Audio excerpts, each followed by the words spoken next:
What's up, folks?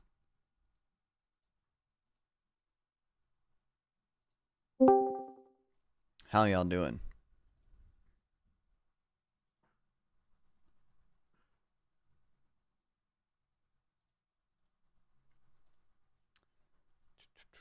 What's going on with you folks?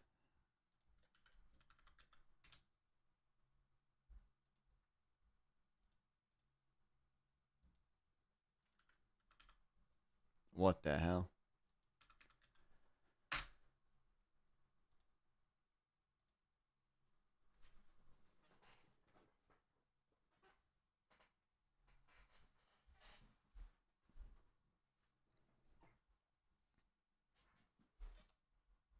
I think we're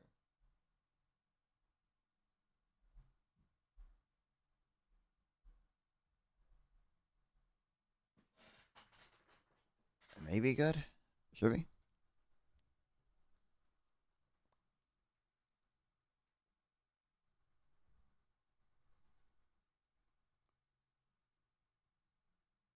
Oh, my stream deck is not working, but you know, that's chill, I guess.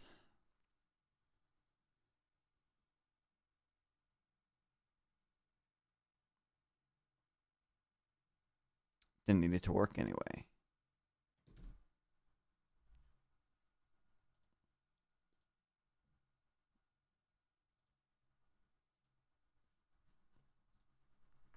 Good boy. You know, easy money. I was already had OBS open and everything before you told me it was time, but yeah. Iron structures. I'm gonna guess. Oh, Japan was a horrible guess. Oh no, what the hell? I uh, Australia, they got iron. Australia's another Okay, I'm gonna guess China. Okay, China's always a safe guess. Okay, okay, yeah, China's number one. Um, I feel like Canada might be it. Okay, Canada, number 9. Okay, South Korea maybe, and or maybe just um maybe just like maybe India. I I'm gonna guess India, but I don't feel like that's right. Okay, it was a okay guess. Germany, Poland. Oh, I should have guessed Germany. Goddamn, I was gonna guess Germany. I would have never guessed Poland, Spain, or Turkey. Really.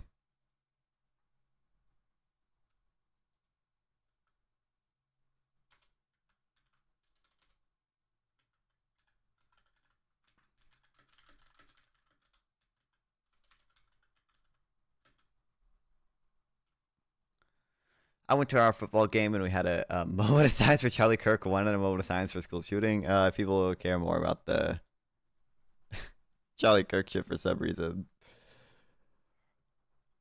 Dude, I went on a walk around my neighborhood. Someone had a just like spray painted sign. I was just like R.I.P. Charlie in their front yard. Um, he's more culturally significant, obviously. So people care about him more. Roll tobacco, zinc, and nickel, and wood charcoal. Some hard liquor. What's up, Darth Raven Jr.? $1 billion in exports. Is it okay on exports? But it's got to be some. I really don't know what fucking place makes tobacco.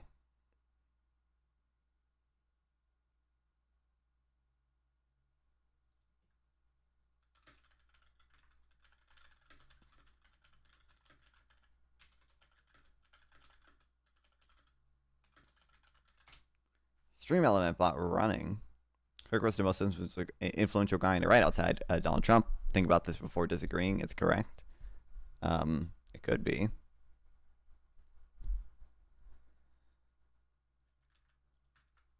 He did have like. He might be actually.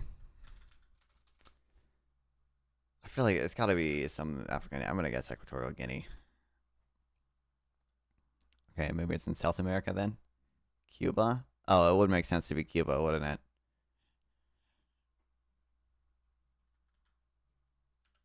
it? Went out. Yeah. This game's easy when you cheat.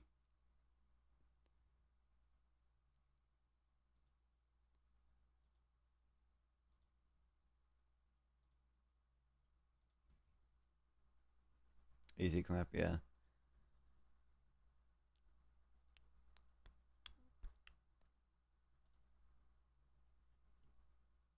I don't know if I have time. We'll play one round. We'll try to play one round of X4. Hold on.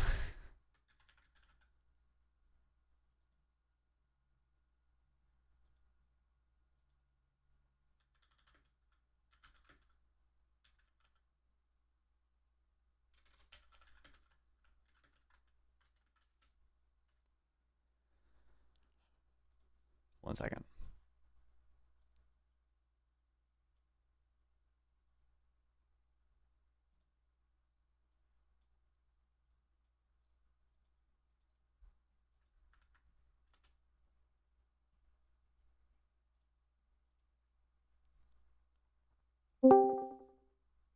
Oh, what's up? Oh, what's up, man? You hear me? Yeah. Okay. Is this, am I supposed to go on video right now? I don't know if... I mean, you don't have to, but if you can, it'd be nice. I'm trying to figure that part out. Oh, turn on camera. Yes. I am, yep. Oh.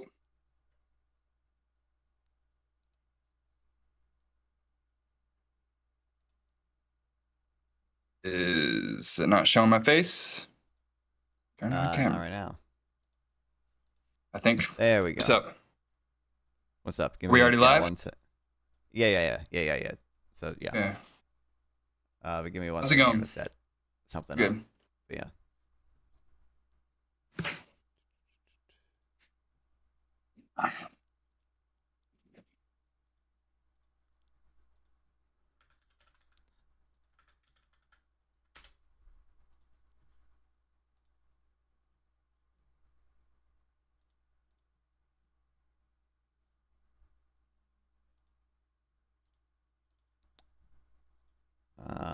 Okay, let me do that, and then.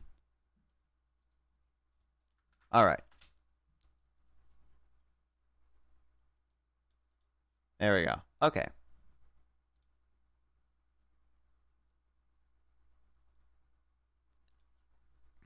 Okay. Well, what's up, man? Welcome. Welcome to the stream. I'm doing good. Thank you for having me. Yeah, for sure. I mean, certainly some of my audience is definitely going to recognize you from the Jubilee video, and by now I've talked to a lot of Jubilee people, so I think they might know what I'm doing by now. But that's something I'm not, you know. I guess your audience might, but I'm like, I know that 3 million people have seen it, but for some reason it's just hard for me to imagine people like watch all the way to like the 56-minute point. So I don't know how many people have actually seen that part. Oh, I don't know. Yeah, that could be but true, I guess my part, well, the tail end of my part went viral because he kept posting some out of context clip or whatever the fuck. Yeah. He said I claimed that I'm not white or something. I'm like, okay, I am white.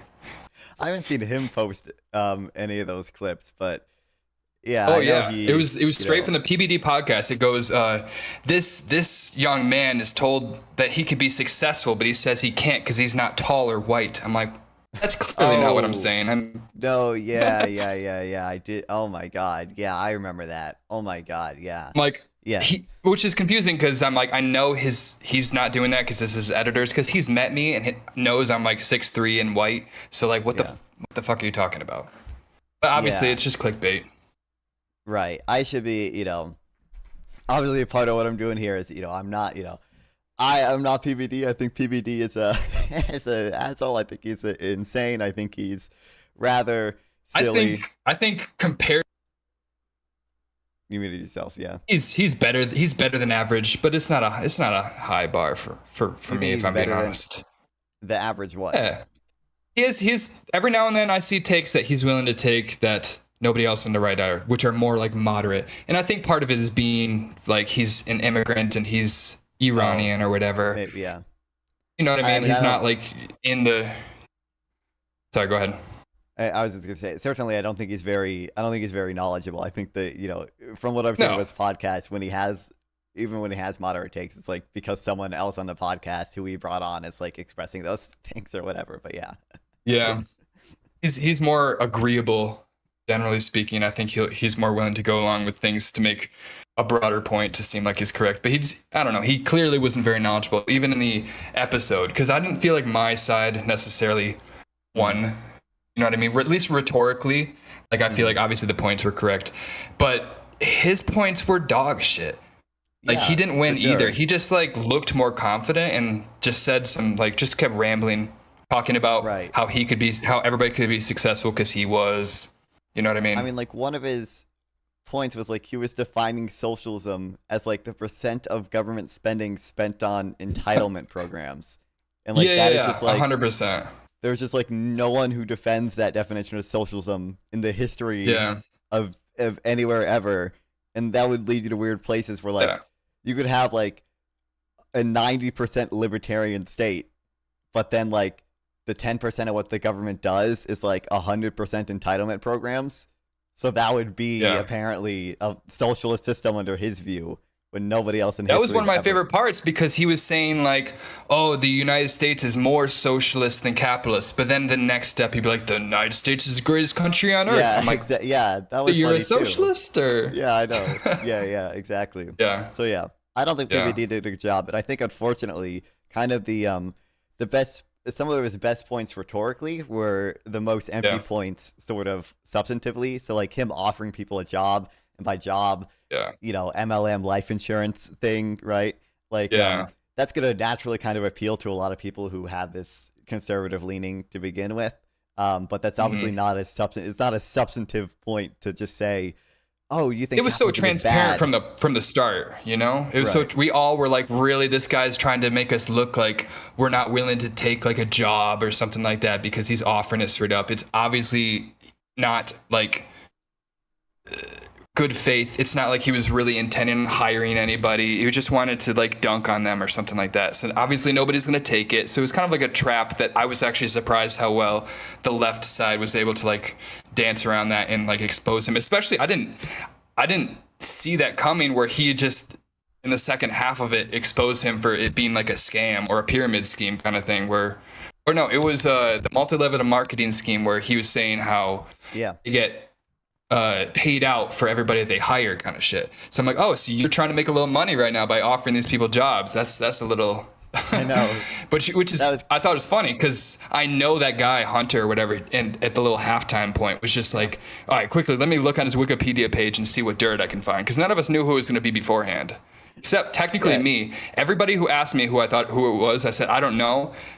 I literally said I think it's going to be somebody like PBD. Like 5 minutes before, then he walks in the building. I'm like, oh my god, I'm right. That was mind blowing for me. Yeah, I think you might have seen this because I know you follow me on Twitter. I talked to Hunter last night. I had a fun time talking to him. Oh, I didn't know it was last night, no. Yeah, no, he did a really good job, especially with the MLM stuff, because I didn't know about the MLM stuff until he brought it up in the video, and I was like, oh my god, like that is crazy that PBD was just offering them like a scam job, essentially. Yeah. Yeah, but so to get started here a little bit, one is you should tell my audience kind of roughly who you are. I think you have your own podcast, and shout out your Twitter out here or whatever as well. Anything you wanna tell them. Sure. Yeah. Well, I used to be, when I was 21, I took just a campaign job. Right as I was moving to Florida, I just slid into a LinkedIn DM, and he offered me a job on his campaign. Jesse Philippe. He ran for Florida's 15th congressional district in 2020 and 2022, and you know, I was just working on a campaign. I just moved to Florida, and then his campaign manager defected into the other campaign. So we kind of were left with a void, and I was kind of his main strategy guy. And to my surprise, he promoted a 21-year-old to be his campaign manager, which, in all fairness, I was his 30th follower Twitter before I became the social media manager, and we got up to like 65,000. So there's at least he at least had some data backing up why I would be like a successful person to market his campaign, and he went to a race with 3 Democrats. One of them had previously been the nominee for the district. The other one was a state representative who had every single Florida Democrat endorsing him and had raised millions of dollars. And Jesse Philippe had 0 name recognition. He had no political experience. He was just a very charismatic person who had been in the military, Marine. He was a lawyer, and we had only raised $20,000, $10,000 of which he spent just getting on the ballot. So we had $10,000 to spend on the campaign, and he got 14,000 votes. So we thought 75 cents per vote. It was a pretty impressive use of our money and a pretty overperformance for somebody who nobody had any realistically expectations for. He got 26% in a 3-man primary, which, like I said, with 0 name recognition. We just like went door to door. We went to stand outside Walmarts, handing out flyers and stuff like that. And pretty much everybody that had heard of us, nearly everybody that heard of us, had voted for him. So it was purely, we lost because of lack of reach. And the person who won wasn't even the state representative with the millions of dollars and all the endorsements. It was the guy who had previously been a nominee because he had all the name recognition with older voters because he was a news anchor. Yep. And he got obliterated because what was his name? I don't even remember his name because he just fell off the map. So that was unfortunate. And then we got just increasingly more popular after that point. It was like really looking like we were going to be competitive for 2022. And that was one of the 2 districts in the Tampa, in that whole side of Florida that was remotely blue leaning in the Tampa area. And right before our actual like election, like 2 months prior to them doing it, they had redistricted the maps and cut the two Tampa Democrat districts to 1. And ours was, we had like we're going to get beaten by like 13-15%. Like, we're like, why? We're not going to waste our time. Also, he wasn't even in that district anymore. Jesse was no longer even in the 15th district. So it just didn't make sense for him to run there anymore. And he couldn't run against the incumbent because they were just, it was like a political dynasty that was basically representing the Tampa district. So we just jumped into a state house race the last second because the incumbent for that district was also running for Congress. So it was an open seat. So we started and that district was also split between our area and St. Petersburg. So we had just a whole new area that we had no idea who he was. And then she jumped into the race at the last second and blew us out of the water. So that was just unfortunate because we had so much potential, and he had such a overperformance the first time, and it all turned into us getting 10% in a 3-man race. And they were literally there was another guy who was the guy who had a little bit more votes than us in that primary, was literally the Republican running for Democratic. There was no chance a Republican would ever get elected. So he was literally backed by all the Republicans and had all that dark money. And they were literally stealing our yard signs and breaking them. They were just playing so dirty. It was doomed from the start. So since that point, we were super depressed for a while. We didn't know what to do. We had all this following. Didn't think we were going to run 3 cycles in a row. So we ended up just using our platform to make a podcast. And it took a while for us to get any sort of traction. We still don't have the subscriber counts that we like, but we debated some really prominent guests that I'm pretty proud of. We had a conversation with Scott Santens, who was an Andrew Yang guy. Me and Jesse were both Andrew Yang guys back in 2020. We debated the Mike Termott twice now. Well, one of them was less of a debate. It was the most recent time we talked to him. It was actually pretty friendly and cordial. We actually agreed on a lot more than we disagreed. But he was the vice presidential nominee for the Libertarian Party, if you guys are unfamiliar. And we talked to Matt McManus, who's doing the rounds right now. He's a really prominent writer now. He's basically the only person who represented the ideology of liberal socialism. He is a professor at the University of Michigan, incredibly smart man. I thought that was a really good conversation. there's a bunch of good people we've had on that.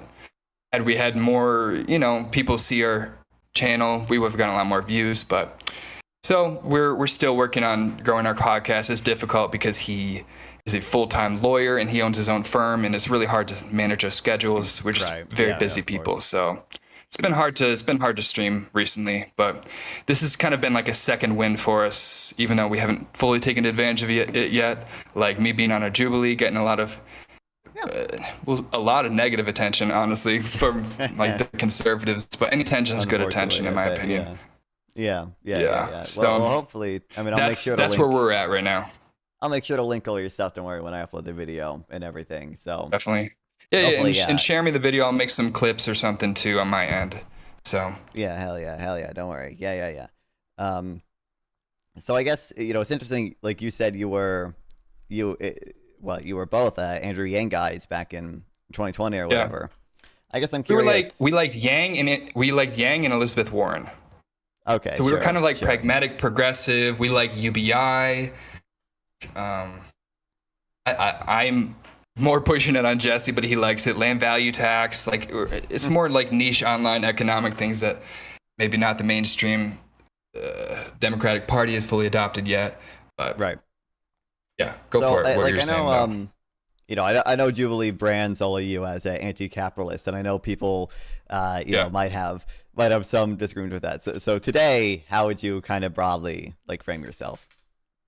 Well, I actually found that anti-capitalist was a much more accurate way of describing myself than socialist, even though my ideology is liberal socialism, like the Matt McManus type liberal socialism, but I'm also a left libertarian. I wouldn't say I'm a libertarian socialist because I don't think that kind of specific ideology of decentralized cooperative economy is necessarily realistic. I'm basically slightly left of a social democrat, if I'm being honest. Okay. It's a little bit in between, because I believe in markets. I believe in competition. I don't think we should ban capitalism tomorrow. I don't think that makes any sense. I think all economic models are progressive in the sense that they go from one to the next. I think we came from a feudalist system to a shareholder capitalist system. I think that we're going to progress into a different economic system. I don't think that we need to systems of production. I don't believe in revolution under these contexts. So I think it's a much more moderate form of socialism that anybody's familiar with. Of course. So yeah. Even I feel like I was the most moderate person in the Jubilee video. Like even including PBD, who is pretty right wing. Like right. I just felt like anti-capitalist felt, that described me enough that I could do that video and talk about economics. Well, hell yeah. Okay, well that's good. So I guess kind of broadly, you say like this is a much more moderate type of socialism. What exactly? Kind of what this isn't a gotcha or anything. I'm not just what exactly is sort of the broad model of like are we doing sovereign wealth funds? Are we doing co-ops? Are we having state ownership of certain industries? What are the things that we're doing here? I think all those are fair to an extent. I mean, state ownership is. I think that like the state should own stuff like electrical grids and stuff like that. I think the state, to the extent of which I support public health care, I don't know about state ownership necessarily. Like I think we could have hospitals owned privately, but fundamentally I think the funds for healthcare needs to be funded publicly. It doesn't make sense otherwise. Sure. Like that's kind of the kind of thing. I think it's much more abstract than state ownership. I support worker ownership, but I'm a libertarian. I don't think the government should be manufacturing everything top down. I believe fundamentally in democracy, and I think that's the core value of my beliefs. I'm a liberal socialist, so I do believe in like liberalism, markets, competition, free trade. I'm much more supportive of like a free trade system than any other socialist you'll talk to. Yeah. Like, hell yeah. I think just exactly. I don't think it makes sense otherwise. I mean, I don't think we need to exploit the third world, but also, what are we just going to completely abandon them to like fend for themselves? I think they benefit from trade too. I think there could be fairer ways to do trade, but I think fair trade is it's It's not necessarily something people could pin down exactly what that means, but I think that's a core value, fair trade. Sure. I don't think that's like a Trumpist economics, but I don't Right, think I that mean, necessarily the trade agreements we've had in the 90s were necessarily all positive for the other countries as much as it was for us. You know what I mean? Unequal exchange. So I mean, we I might don't be know. able to talk about. I think trade is a good thing. We probably should talk about that as well. I mean, my Yeah. one of my kind of arcs or whatever. I debated a lot of people about tariffs when Trump was before Trump was elected, even, and after Trump was elected, I actually started doing some of the tariffs because I am the ultimate globalist. Okay, I'm the ultimate open ports and mostly open borders globalist. Okay, so I guess Pretty on board with all those policies. hell yeah. So I think you've probably kind of hinted at this with regards to the democracy point. But sort of what are the what are the big things that we're going to try to address with the sovereign wealth fund and the co-ops, and then the maybe limited state ownership / state funding for certain things? Yeah. I'm sorry, was there a question in that? I missed that part. Yeah, so sorry. What are the kind of the goals that we're trying to address? What are kind of the flaws that we see with our current system, with how the U.S. works currently, that we're really trying to address there? I feel like everything is on a spectrum. So there's certain things I value more than others, certain things I prioritize more than others. There's some things that are like, yeah, in theory that'd be great, but like pragmatically, it's not super realistic. Yeah. But I do think that more importantly than a completely worker invested economy, like an economy completely owned by the workers, there's no private investments. I don't think that that's very realistic at this time, nor necessarily something we would want. I think more importantly is that we want an economy not completely held and concentrated, controlled by the bourgeoisie, the investor class, not even just people that are like middle class investors. I'm talking about the people that own BlackRock, people that own giant corporations, conglomerates, disproportionate amounts of power held in small circles. I think that's a bigger problem, because I don't think that anybody should have more political power in a society than another person. I think that that's the key point of democracy, is we're a society held and controlled by the people from bottom up, not top down. And I think that that's something liberals would agree with. They don't want a centralized government. They don't want centralized ownership necessarily.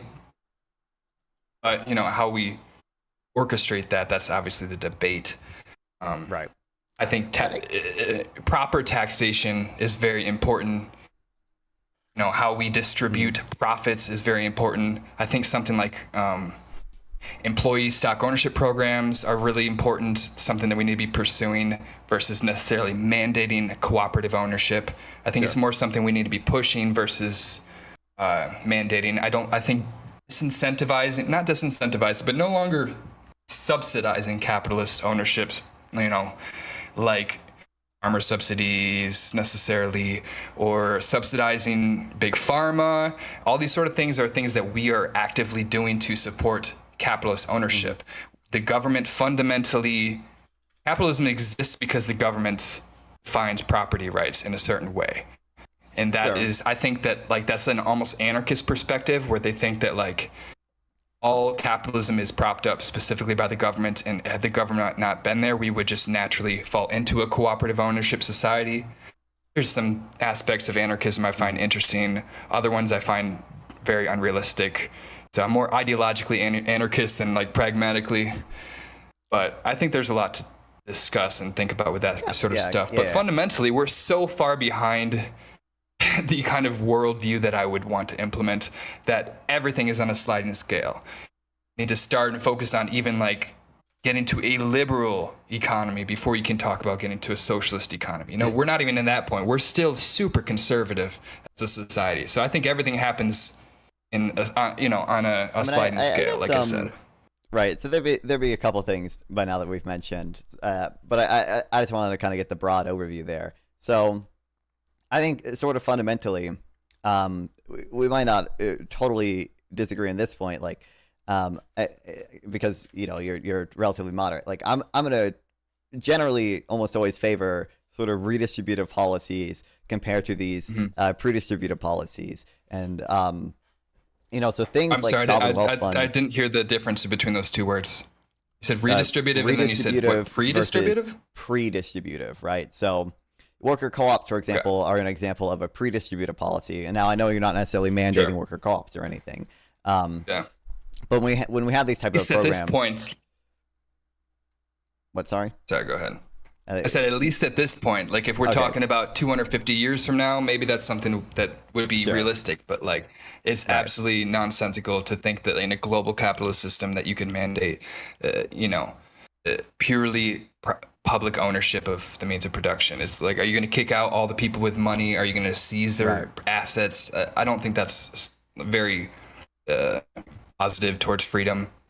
So I think you don't punish people for existing under the rules that they that they followed. They followed the rules of their society. It's not like you need to punish them for that necessarily, unless you manipulate laws against the rest of the country. You know what I mean? I think like that's what I mean by the difference between like just a capitalist and like the bourgeois.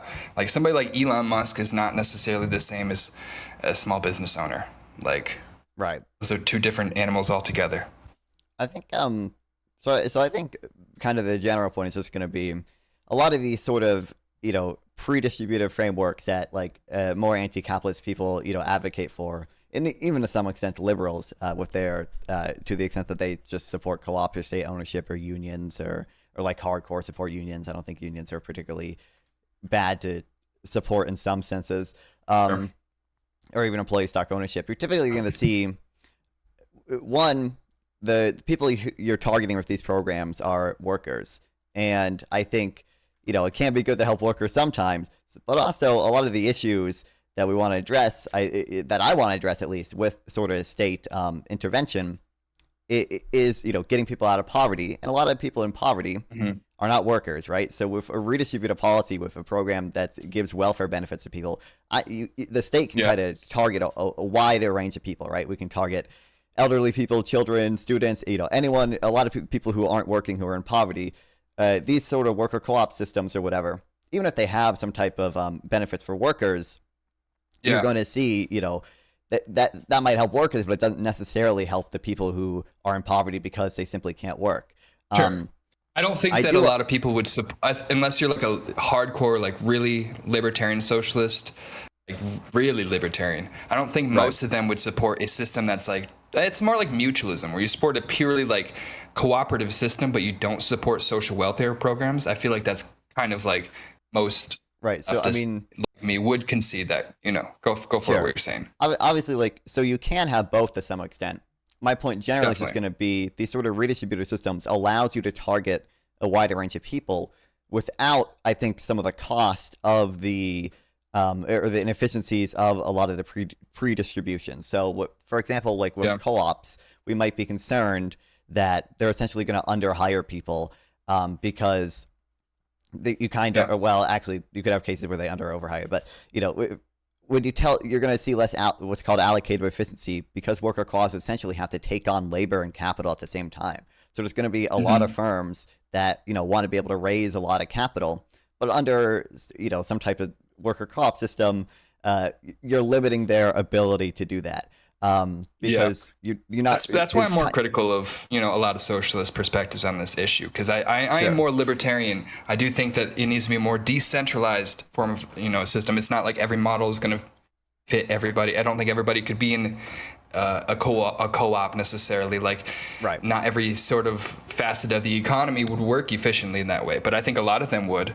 And I think that over time it would be a lot more beneficial to have a system like that, not purely out of economic efficiency, but because it would be the exact thing that would take away the bourgeois ownership of all of society, which, like I said, is more of my priority. I do think having this small group of super powerful people is more important than having a society where everybody has a stake in the specific company that they work at, and that only. Like, I don't think that having I think diversifying your portfolio is economically sound for a reason. I don't think that Like, I'm not purely against investments. I'm against investments that go along with ownership. You know what I mean? Just because the bank lends you money to buy a house like, doesn't mean the bank gets to decide where you put your furniture. mm-hmm. You know what I mean? I'm more concerned about control and power than necessarily economic structure as a pure form. Go for it. Yeah, right. So, like, obviously, you know, there might be types of even, like, equity that you can finance without necessarily giving up, you know, total ownership or whatever. Mm-hmm. I do think, I do want to get to, I do think there are, like, still problems with that. Like, even if you don't give workers ownership of a firm, actually giving workers more power within a firm still can have negative effects with regards to sort of brain drain. And I'll get to that in a second. But you know, giving, you know, people in a political system, democracy, giving dumb people the right to vote is not necessarily always beneficial. But from a moral perspective, are you going to deprive them of that because you think that less people deciding what's good for the society is better? I think that that's immoral inherently, even if it has negative consequences. You know, I mean, there's some forms of ontological values I think are important, even though I'm much more of a utilitarian. Right. Go for it. I mean, the way I would approach that is, you know, I think, like, I am a total utilitarian. Okay, I'm a total hedonic, evil utilitarian. All right, like, I is somebody that's totally utilitarian. Doesn't that make them deontological though? Right? Real. Isn't that? You know?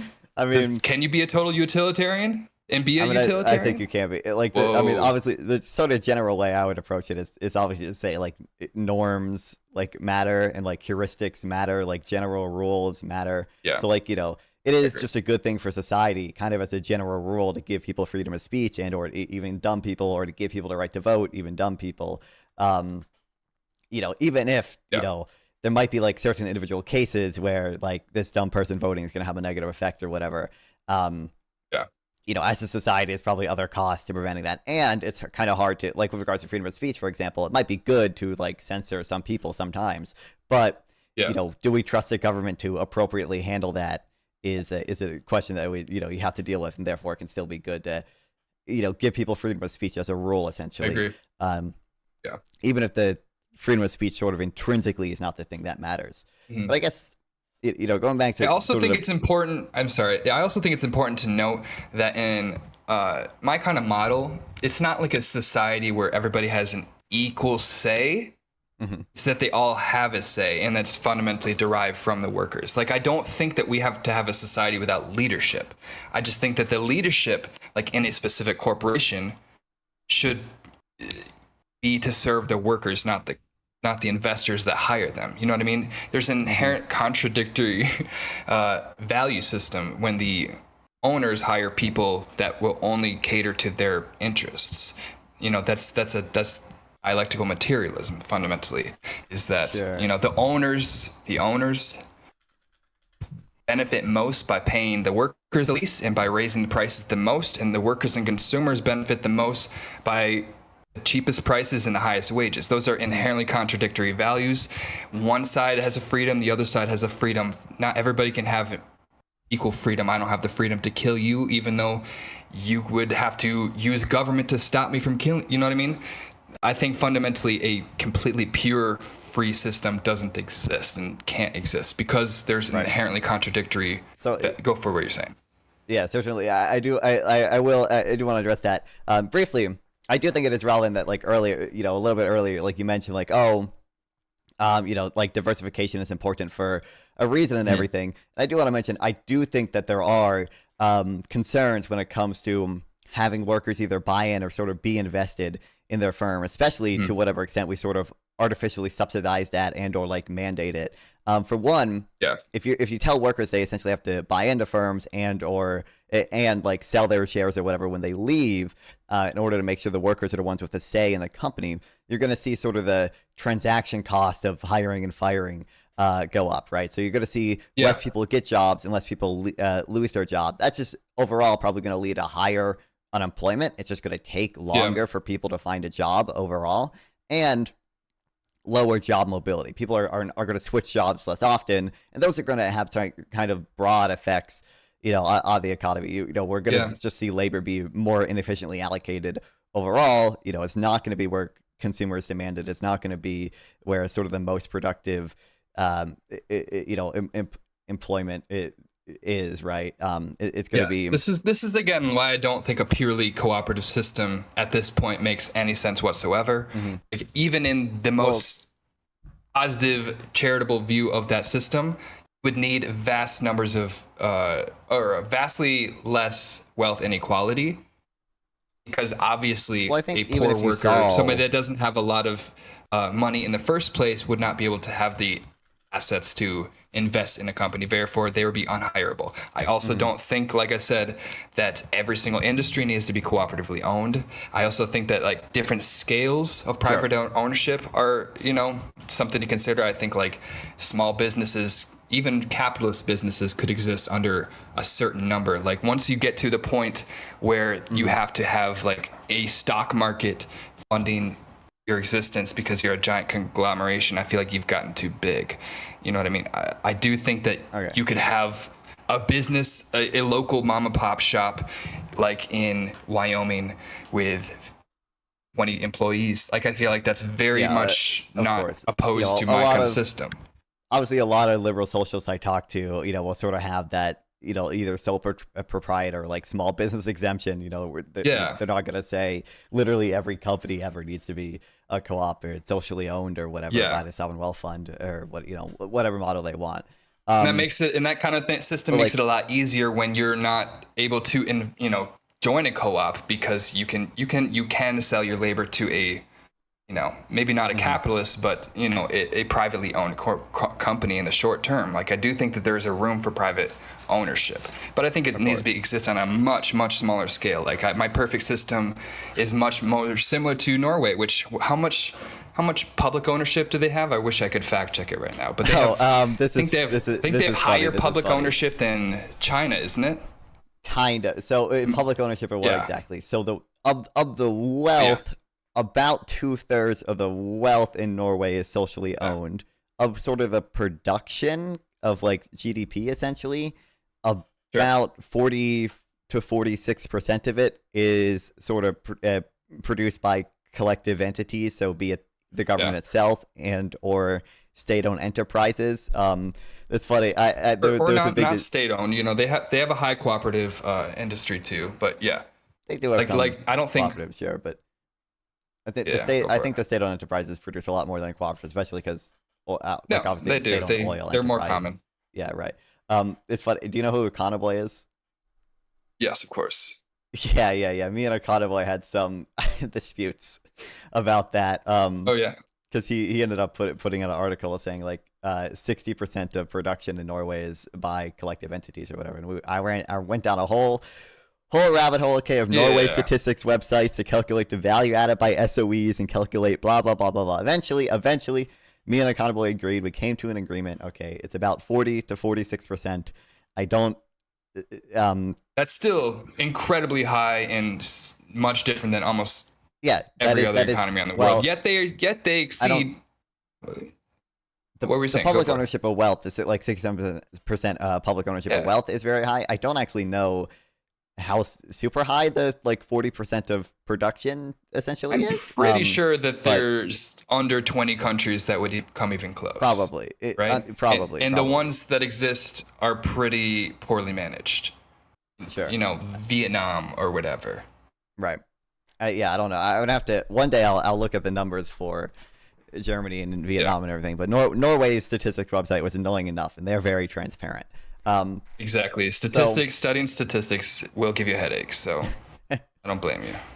Yeah, but I kind of don't think the sort of fundamental problem here goes away simply by saying, I'm not going to literally mandate everything be a co-op, or this would kind of only work if we had, less wealth inequality. I think the fundamental point here is that insofar as co-ops are a thing, insofar as co-ops are like what I would say sort of artificially, in the sense that we're deviating from the natural market outcome, outcome, insofar as we incentivize co-ops, and we're essentially going to see this type of transaction costs go up, right? Even if we had less wealth inequality and workers had more wealth to buy into firms, they still have to buy into firms when they don't have to do that under a capitalist system or a strictly, private ownership system. They also They don't get any profits in the companies that they work. So like, they don't. So there's it's true. trade-offs there. You're right. They don't have a claim on the profits that they of that, but they Generate also themselves. they don't have to make management decisions, which is something that some workers don't want to do. They don't have to. Workers don't have to. They elect management. That is the whole point. I don't think that Well, it makes sense for workers- workers to them to have a vote on everything. I think that Sure. but if you have the leadership elected by the Thanks for the workers, supplement, okay, I then appreciate it. 12 months. the Hell yeah. leader has to cater to the workers to keep their job. Therefore, they would be more beneficial towards their workers, even though they still would make unpopular decisions time to time. I still think leadership in some limited form of democratic hierarchy is necessary. Okay, sure. But I do think like obviously like insofar as we're well, I mentioned earlier, limiting the ability of co-ops to get capital without also bringing in labor, and B, telling workers that they have to engage in some system of buying in and selling off when they hire and leave firms, you are going to see allocator efficiency decrease. You're going to see unemployment increase. These are going to be things that are just kind of broad costs associated with the system. And I would even add, insofar as we kind of say, we're not going to have workers make direct management decisions, but we're just going to have workers essentially choose at least some of the members on a board, and they'll make decisions more favorable to the workers.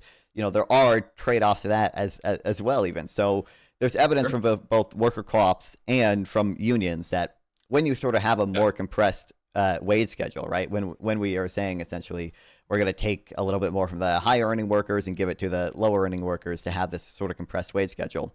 For one, we might also be concerned with unemployment. I don't see that as my system. I still think of like people being paid very differently based on their job. I don't think that we need to have an equal. Well, this is kind of just. I don't even think that... there needs to be necessarily equally distributed. I don't even think we need to have equally distributed shares necessarily. I just think that fundamentally we can't have the businesses owned by external entities who decide things for them. That's in a fundamentally authoritarian structure. I don't think that authoritarianism really has a place in society. Well, I think the relevant thing is that, first of all, in an ideal world, workers have a variety of options as to where to work. So if they don't like the sort of decisions being made by investors or whatever, like they are free to get to get another job elsewhere. Obviously, in the real world, there might be some like kind of caveats to that, but I think generally you do see labor markets are somewhat competitive, and two, there are just sort of broader benefits from allowing companies to take on outside capital so that they can do, productive investments, so that the companies with the most productive investments on the margin are the ones receiving that capital, right? And that is not only going to benefit, presumably that's going to actually benefit workers as well, because it's going to increase their productivity, and that's tied to their wages. Yeah. Their wages are going to be bid up when their productivity increases. And sort of, the rest of society is presumably going to benefit insofar as the investments are good for society, and insofar as consumers sort of demand whatever investment is being made. Obviously, if you're a car company and you're making it, you bring in outside capital to make a new investment to make a factory here. That might have some benefits for workers. That might employ more workers. It might make people more productive and bid their wages up. But it also just means, consumers are going to be able to buy more cars, right? Or consumers are going to be able to buy the same amount of cars, but for cheaper, right? Like those are sort of broader benefits that you would limit insofar as we incentivize co-ops. Yeah, I mean, like I said, I still support a pretty mixed system in general. I think that there's room for a lot of different models. I do like different ideas. Like I'm not so set on any specific model. Like I said, I think that there's ideas of like the profit sharing model where like the government redistributes that from a different. Oh my gosh, I'm sorry, I'm losing my own words. I think that it doesn't necessarily need to be in a specific like firm. The profits need to be shared. Like I think that there's some argument that it's more similar to the social wealth fund, which I don't think we have even had a chance to discuss. Where like I think that stuff like UBI and all this stuff could. Oh, go for it. Great, yeah. So I actually, in a sense, I'm gonna agree with you, because sort of this broader redistributive system is something that I do like. Now, I think a sovereign wealth fund is not exactly optimal. But there's a really good tax, okay, really cool Yeah. tax I like. Okay, it's called a DBCFT, a destination-based cash flow tax. Interesting. It's actually, Haven't heard of that yet. yeah, it's actually it is at the end of the day actually equivalent to a sovereign wealth fund that is sort of takes a passive investment in the entire economy. And sort of the benefit of that is because it is essentially equivalent to a passive investment, aka equivalent to like passive state ownership. Just as like sort of incentives don't change when someone else just owns a share of your company or whatever, the sort of incentives for companies don't change as well. So like currently our corporate tax does kind of change the incentives for corporations because we tax accounting profits, and sometimes we end up at taxing investments because we sort of don't allow expensing of every investment they make. We try to allow expensing, but we have like depreciation schedules, and sometimes when you invest, like some of you are taxed at least somewhat on that investment. Yeah. But DBCFT would essentially only capture the sort of economic rent from certain investments. You're only capturing kind of the super normal return to doing investments. So this is the kind of policy that I was talking about, but I didn't really have a label for it. Yeah. So I think that's a very interesting concept. Any of these investments are going to remain, or any profitable investment essentially remains profitable, because it is essentially just equivalent to switching some amount of ownership from private companies to the government. But I think with a sovereign wealth fund, we would kind of have concerns broadly about, and I think there are ways you can mitigate this. But of course, with capital misallocation, we might be worried that politicians would have some amount of influence in a sovereign wealth fund and be able to pick sort of winners and losers with the companies that they invest in. I definitely don't want Donald Trump in charge of the sovereign wealth fund. That is a concern for sure. Yeah. And to be fair, I think there are ways you can mitigate that. You can talk we have independent agencies in the U.S. Now. Donald Trump is not a fan of the independent agencies, and has been able to exert some amount of control over even the Federal Reserve, right? And the Federal Reserve has been like the most protected so far. The Supreme Court seems to be willing to let him do a lot to other supposedly independent agencies, but that's something that you kind of avoid with a DBCFT. Now, I mean, as with anything passed through Congress, I'm sure there could be the potential for some companies to get exemptions to the DBCFT or whatever. But broadly, this is a efficient tax. It doesn't distort incentives. It doesn't pick winners and losers the same way it might be concerned a sovereign wealth fund would. And the sort of revenue from it can be used to target a broader range of people than sort of worker co-ops or unions or employee stock ownership can target. And I think for all those reasons, I favor a DBCFT system. There's a meme of I call myself a cash flow tax capitalist. Okay, this is why I favor being a cash flow tax capitalist. We're gonna let companies do what they want. We're gonna have the labor market still be mobile. We're gonna have the labor market still be free. Sounds like Micah fan. I do like Micah. I've talked to Micah a few times. Yeah, obviously. I've known him for like 6 years. We used to be in the exact same circles. It's kind of crazy. No, that sounds exactly like his kind of model. And I mean, like I said, I support like an all approach, whatever works system. I'm not set into one specific model. I'm not an ideologue. I used to be much more of a mutualist, but like I said, I am much more pragmatic. I think we're so far from this kind of system that I think just aiming in that direction is going to get us much more positive results. Now, obviously, not any policy works, but I'm open to anything that the data is pointed to. And fundamentally, the most successful capitalist societies are the least capitalist societies or economies. Obviously, I'm not talking about China and stuff like that, but I'm talking about like technically Norway's a capitalist economy but they also mitigate all the negative externalities of their system. And that's why it works. And I think that it just makes sense that the United States, to be successful, would want to emulate economic models that are successful, which we don't do at all. We just are completely feet dug into the ground, ideological Americanism. And I don't think that that's going to get us anywhere. I think that systems that would I even think like a lower corporate tax is like a good thing. Let's go. As long as you align it with other policies that have much more effective forms of like taxation. I think capital gains taxes should be raised I think that doesn't make any sense, and I don't think that they would have as negative externalities as people like to pretend. There's not a lot of evidence that everybody would pull out their investments from the United States because of a higher capital gains tax, especially because we're so much lower than the rest of the world. Yeah, so I don't think if you just raise capital gains tax in the U.S. that you would see, that much capital flight, right? Especially because I mean, like you said, we are kind of the sort of the biggest economy in the world. Our equities. Everybody's going to invest in us either way. Yeah, our equities do have a higher return than most, essentially even other developed countries. But like you would just see, less investment even domestically.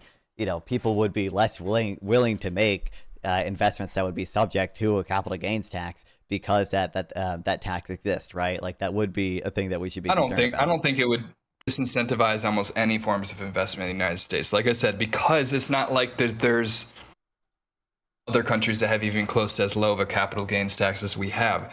We would still, if we raised I'm saying 10%, would still be lower than most of the capital gains taxes in Europe. Like we would still be the better choice. And we are. I mean, I'm saying the base of the global economy. They're going to invest.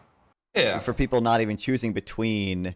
For people just choosing between consumption, I'm going to consume some of my money now versus saving and investing, sort of having a capital gains tax, reducing the after-tax return to any savings or investment I make will reduce even domestically the amount of people who are saving and investing, or the amount that they save and invest on the margin. Well, I also think you could do it in a I do think you could do it in a progressive way, because I think fundamentally the problem is people making massive profits off of massive buying and selling of stocks. Like at the top level, those people will make more profit than any other form of profit, and they do it by passive income. They don't make their money. They're not getting taxed on their labor. They're getting sure. I'm sorry, I'm losing my words. But I think you understand what I'm saying. At a fundamental level, like we are valuing non-labor higher than labor, and I don't think that that's fair to the people who work. I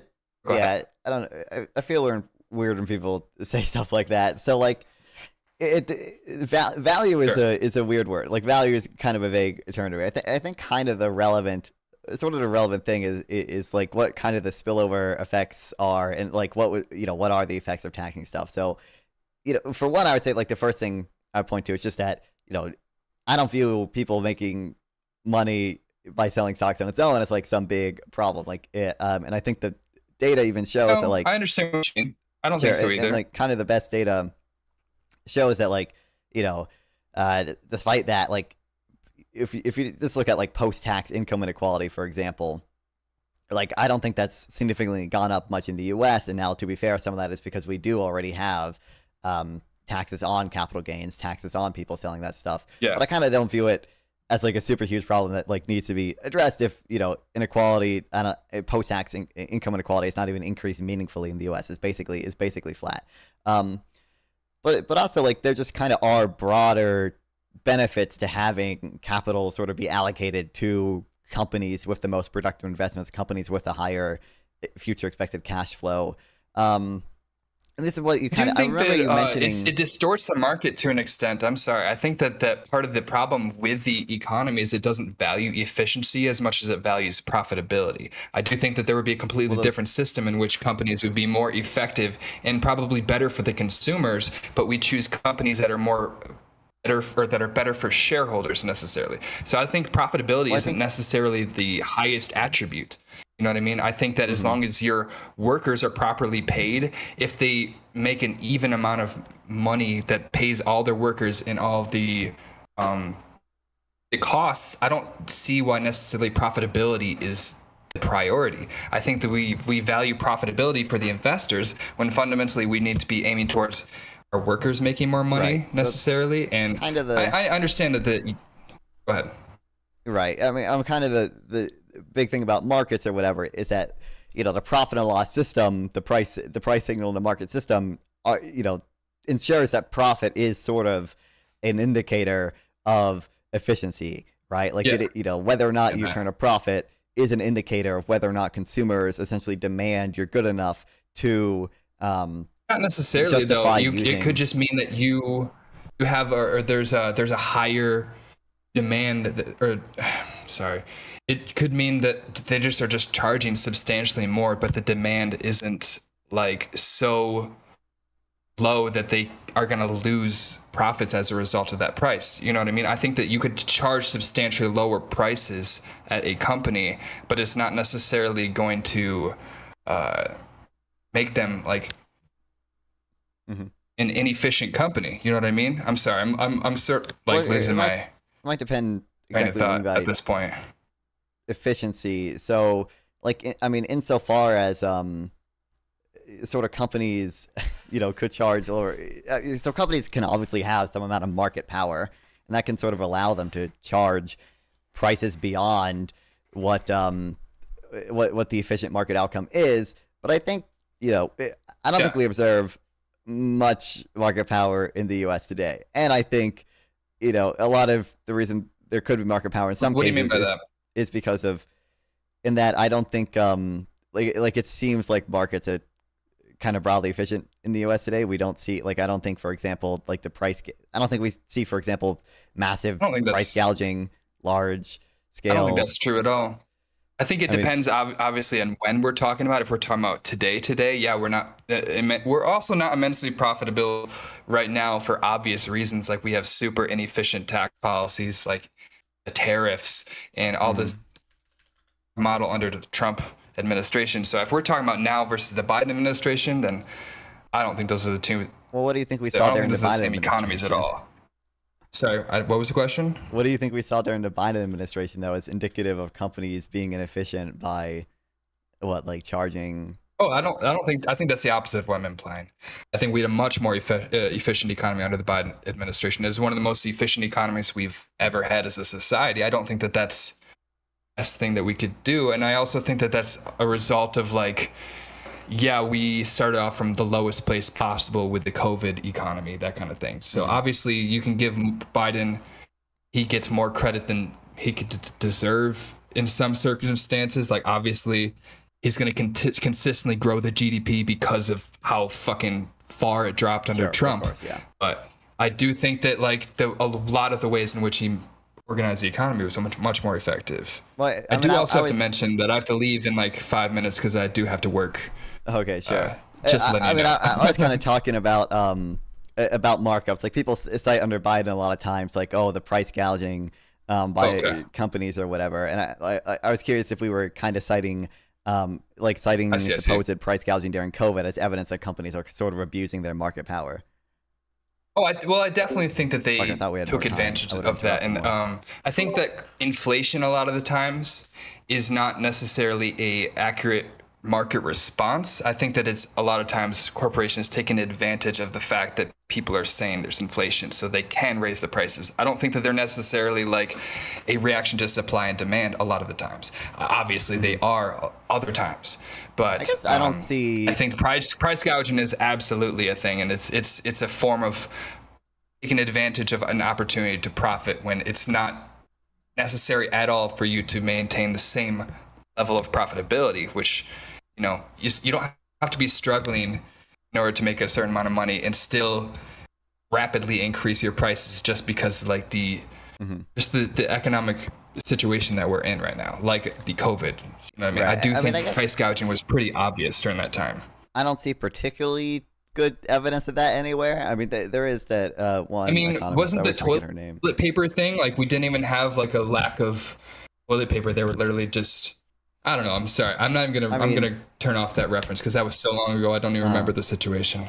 Obviously, you would expect prices to sort of go up in the case where there is a either big supply shock and or big demand shock. Yeah. That's kind of how market systems works, and that itself is sort of a proxy for efficiency. It is more the relevant thing is when a price of eggs go up. This is what's good about markets is that the fact that the price of eggs is going up or toilet paper is going up is a signal to consumers or whatever that eggs are becoming more scarce, right? And they don't even have to know why eggs are becoming more scarce to adjust their behavior and try to substitute away from eggs, right? So the eggs go to people who presumably value them the most based on how much they're willing to pay, which might not always be a exact proxy for how much they like truly value it. And additionally, it's an incentive. Wasn't that during a time? Let's not talk about like the small commodity scale as much. Wasn't rent increasingly like wait, just real quick, raised during that time when it's like the supply? Sorry, I'm sorry. I do want to finish this one thing. Yeah, just because I think it's important for broader point. It's like it's additionally an incentive for producers to start producing more eggs. And again, producers themselves also don't even have to know why eggs are becoming more scarce in order to have that incentive to produce things, right? And I think that is sort of the broad benefit from the market system that you see, that it's going to lead to these efficient outcomes because prices are signals wrapped in an incentive. And because prices convey information to people that a sort of more centrally planned economy. I understand you're a libertarian, so you don't necessarily support any central ownership, right? But that a more centralized entity might not necessarily have. I think fundamentally sorry, you glitched for a second, so I talked. I obviously think maybe that's not obvious, but I do think that the market needs to set the prices in almost every situation, except for maybe healthcare, obviously situations like that. But I think that we're going to agree more than disagree on this, because I do think that that's more of a consequence of we don't have the prices set by like, what's the equilibrium price? I don't think that we're even close to that kind of market, because I think that there's so much distortion and so much prices are decided by larger firms more than they are from a proper scale of what is supposed to be, because of a perfectly free market, which does not exist, or competition necessarily. I don't think that that is what's determining our prices in the first place, because we have a very distorted market to begin with. We don't have like perfect competition. We have so many subsidies, influence that's fucking up the entire market and favoring larger firms and basically anybody that's lobbying towards those means and ends. I mean, to some extent, I agree, but I think even as you mentioned, like a lot of the times, the sort of places where you don't see perfect competition are the places where the government is intervening. And now, in some cases, to be fair, essentially the government intervening on behalf of the market because certain rent seekers are like lobbying for government intervention. But I think like a general solution to that is just reducing the amount of government intervention in the economy. And now there are cases where I do want intervention, obviously. Not necessarily. Yes, I agree and disagree. But like obviously, I think that the problem is that these firms have more control over the government than I think that the government has over these firms. And I think that that's the driving force. And I think that is the part that needs to be separated before we even talk about what the government should be doing. I think that we need to make sure that the government is working on behalf of the voter base and not just the people that are lobbying towards the business interests, the special interest groups that are basically driving all of our legislation. I think that that is obviously what determines what is favored. I guess I don't see particularly good. We do have to wrap this up pretty soon, though. Yeah. I want to be respectful of time. I'll just say, like, I don't see particularly good evidence of that. I can send you like some studies I have that just find like corporate lobbying probably doesn't have like that big of an effect, and I think there's actually evidence that things like Citizens United, to the extent that they led to increased lobbying, actually led to pro-growth lobbying. So like we saw like workers' income and sort of GDP go up because of the type of lobbying that they did to get rid of certain regulations. But I do want to be respectful of your time, so make sure to shout yourself out, tell people where they can find you, and any closing thoughts you have, you can say as well.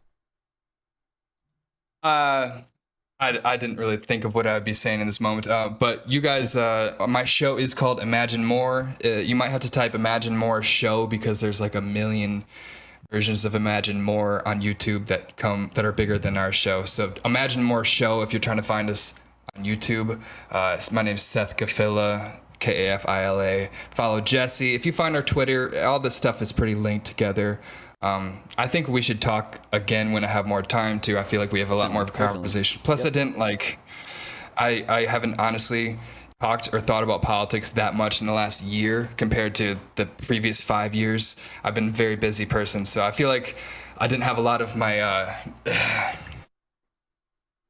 surface level information ready at hand that I would have sounded a lot better. But like I said, I didn't have any statistics to cite or anything like that, but we could definitely start talking about more specific stuff like that. I wanted to discuss more broader models like people just associate socialism with government ownership when that's about as far from my views as it can be as a socialist. So I feel like that being represented was my goal today. But I definitely think that we should talk more specifics, because I think that we would fundamentally agree much more than disagree, because I fundamentally value pragmatic policy more than, you know, deontological values. I think that it's a little this and a little that, but, you know, whatever works more efficiently for the workers is probably what's going to be better for all of us. Whether or not there's forms of private ownership or public ownership, or social ownership or state ownership, but all these different things are just means to an end. And the end is what we've been talking about and advocating for this whole time. Not necessarily we need the government to do this and that. We need a certain society that we're aiming towards, one that's more equal and free and fair for everybody. I think that the whole left believes in equality thing is misrepresented, because we're talking about equal access to freedom, which I don't think that we have. I believe in freedom as my main value, and I don't think that we have equal freedom. That's what the whole problem with hierarchies is, that people have different levels of freedom. And I think not lowering, like, I don't think that somebody successful needs to be punished, but I think that the ultra powerful people need to have their freedom limited, because their freedom takes away from the freedom of the people that don't have it. So I think that there's a lot of policy that follows those values, and that's something that, you know, we're super far from, but it needs to be discussed once we get to that point. Sure. Well, yeah, like I said, check out our channel. I'm going to try to stream more often.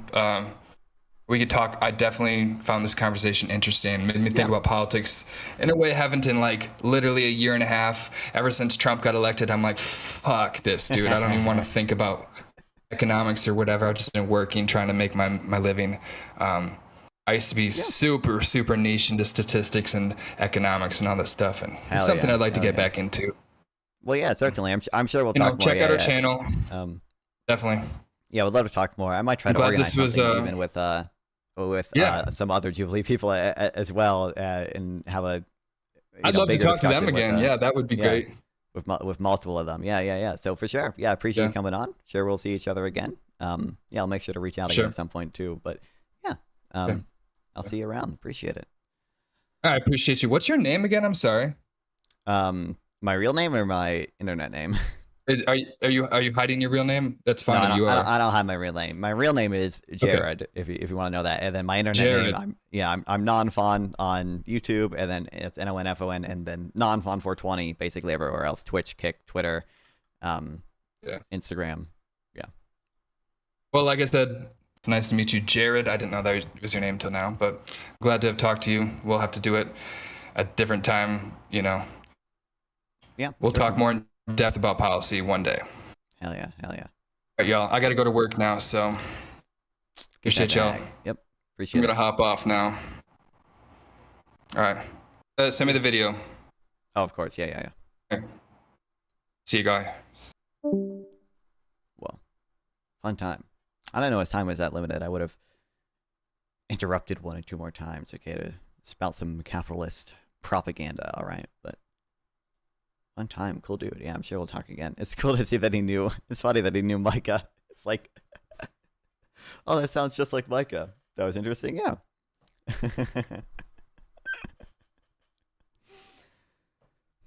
That sounds like, Micah Irfan's worldview. And he knew a kind of way, of course. So that was cool. That was interesting. If all minimum wages in the U.S. were abolished, what would happen? I don't know. I don't think that'd be that consequential. I don't know kind of what, or like how distortive the minimum wage is in most places.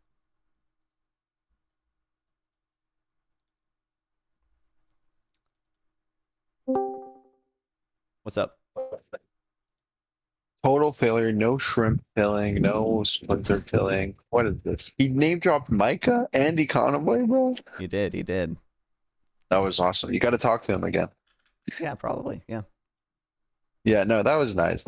I mean, nice convo, but we gotta make them splinter pilled and And yeah, sperm pill. Yeah, I mean, I had enjoyed more it. time. I Yeah. enjoyed it. He did say he did use externalities in a way that I didn't like. Like you said, Mm, capital gains taxes have externalities that are bad. Like that's just the word effect at that point. yeah. But yeah, no, I mean, I don't like capital gains taxes. I think that's very bad. Um, yeah, I mean, I think one thing I think would be. Tron, I I mean, was I just enjoyed the switching convo. It's scenes. very pleasant. I was unhinged in chat. I like hearing that. Privatize democracy, privatize NASA. Yeah, that's right. But yeah, I was thinking. So you explained the DBCFT. Yeah, I like that you didn't explain how it works because it's just like an hour of tax theory, and you don't need that. Yeah. Just say, just trust me on this one. It mechanic or like economically equivalent to a passive domestic sovereign wealth fund. Yeah, I like that. But then his reply was like, "I'm a pragmatist, so yeah, whatever." But I think it's worth emphasizing that even if we're talking about optimal, ideal stuff, even then, it's better to do a DBCFT than a sovereign wealth fund, insofar as you can. So yeah, I mean, even if you're a practical guy or whatever, I'm debating the utopia right now. I'm debating the ideals, right? It's like yeah, Yeah. all, and it's so unintuitive, like that having a VAT plus a reverse payroll tax, which would just be like one bill to pass, that is equivalent to like a sovereign wealth fund. Right. It's really funny to me. If I'm gonna write an article, I'm gonna write that, right? Because like conservatives like Oren Koss, they advocate a reverse payroll tax. We talked about that, right? I'm not if I it's a fine thing. I don't think so. Okay, then who did I ask if they know Oren Koss? I think I asked you I that. don't Maybe know. someone else. Obviously, I know Orin Cass. Yeah, so he advocates a reverse payroll tax, which is basically a wage subsidy, right? But so Yeah. long as we have a VAT at the same effective rate, then that turns out to just be a DBCFT. Just the government owning all the stocks, man. That's evil. Yeah. So I think that's fine. So I think it's worth emphasizing that even in the ideal, that's the case. I don't like when people are like, I'm very much a utilitarian, but authoritarianism is always evil. Like, no, I don't know if you make Yeah. sense at that point. I also, and this is a call out moment, call out Oh, moment. no. He was like, I love free trade. I'm going to be the most pro free trade Oh, but the socialist you're unequal going to talk exchange. to. Yeah, I would have. But by the way, I like fair trade and unequal exchange is bad. Yeah. Whoa, buddy. What is this? What is this? Well, it's like wanted to get to when the- someone's like, "Oh, bro, I'm the biggest YIMBY ever. Trust me, I'm the biggest YIMBY ever. I just don't like gentrification." Whoa, wait.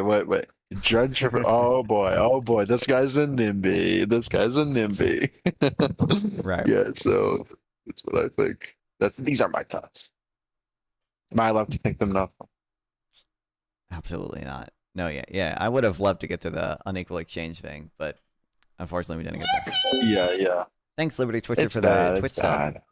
Why did It's that play twice, but Kofin OK's socialist didn't slop. We play don't like twice? that. It is. But I It appreciate really it. is Sub really helps me despairing. out. This Hell is yeah. so sad, guys. It But is sad. It is. yeah. That was a nice convo. Way shorter than the Hunter one yesterday. Yeah. That Hunter one was really good. I liked it. Was Yeah. really good. Yeah. So, what's the plan now? Are you shutting down the stream or what? No, I don't know. We're gonna chill. We're probably gonna watch some stuff. I don't know exactly. You for should following send and Micah welcome the to the debate stream. once you upload it. Oz Addiction. I could, but he's just a DNC shill now. Does he even care? Does he even care anymore? Well, he cares so much about politics that he chooses the most effective route. I think it's that's true, commendable. I guess. I am the one who suffers, right? I want audience protectionism. I want Micah to not do the optimal thing because I benefit. I I'm don't a think I've rent seen what seeker. Russ has done today. But yeah, he's behaving pretty optimally. I basically just got up. I got up at 7 that's p.m. good. I mean, And bro, immediately the hopped guy on gets stream. like fucking 50K likes, tweets like every 2 days. That's really good. That's true. Really good. Yeah, how many tweets did you have above 1K? Like 2. That's right. He mogs you, not. Don't you want to be like him? Sadly. But yeah. sorry, Wonk, but the DNC shill gets the girl. But yeah. So yeah. I didn't like the protectionist dog whistles. Very bad. Very bad. So sad. And Matt McManus, bro. Scroll through Matt McManus's Twitter. I mean, the guy is just a total. I'm shit talking mad. I'm mad shit talking right now. Okay, I don't believe what I'm saying right now. But this guy's just a political philosophy, bro. All he talks about is like these things that don't apply to economics or ethics. It's like, oh, I believe in normative individualism, and this is the liberal tradition. That if you read Mill, he said this one time in this one book that he kind of likes socialism. So therefore, it's like, who let political philosophers write, bro? Who let them write? You need Real. like Infinity Peter Singer or something to write book. Well, I guess not even Peter Singer. He write like a dog shit book on Marx. Oh wait, Yeah, isn't this the guy that Econoboy talked to, right? Didn't Econoboy talk to this? Yeah. I remember this. Yeah. I I don't recognize him now. scroll through his Twitter. He's retweeting Emma Vigland and Hassan. Okay, this guy Oh is an enemy. no. Yeah, no, I mean, a lot of, oh, I'm just a liberal socialist. A lot of these people are just like majority report watchers. We're not necessarily evil, but like the hosts, but they are politically unaligned or misaligned, shall we say. They support the bad people. And I don't like that they support the bad people. But again, you never want your movement to be isolated. So wonkyism is a difficult existence. What can you do? It's real. That's right. That is right. So yeah, I don't know. Apparently Russia has more drones than Romania now. Let's go. Incredible. Whoa, let me text my Romanian. Yeah, gotta. We love NATO, bro. Why is NATO doing nothing? I don't know, but at some point NATO should do something. Yeah. But yeah. Yeah. So yeah, I don't know. I don't know anything else. It's weird that you didn't milk any Charlie Kirk content. That's really weird. I think I might a little bit. I mean, I did kind of. Well, I uploaded one video about it because I had a discussion with one dude. Oh. I might watch the Piers Morgan thing on it just to milk it a little bit, but I don't even know. Destiny, I heard, is going to be on Monday morning. Yeah. So, but that might get canceled. You know, Piers Morgan, they cancel all the time. When are you going to be on Piers Morgan? You got to be more controversial, man. It's got to be like, yeah. Yeah, that's fine.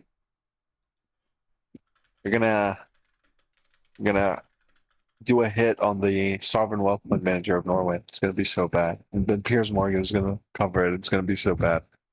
Guys, this is so sad. Non-fun would never do this. But yeah. I'm just saying retarded shit. But yeah.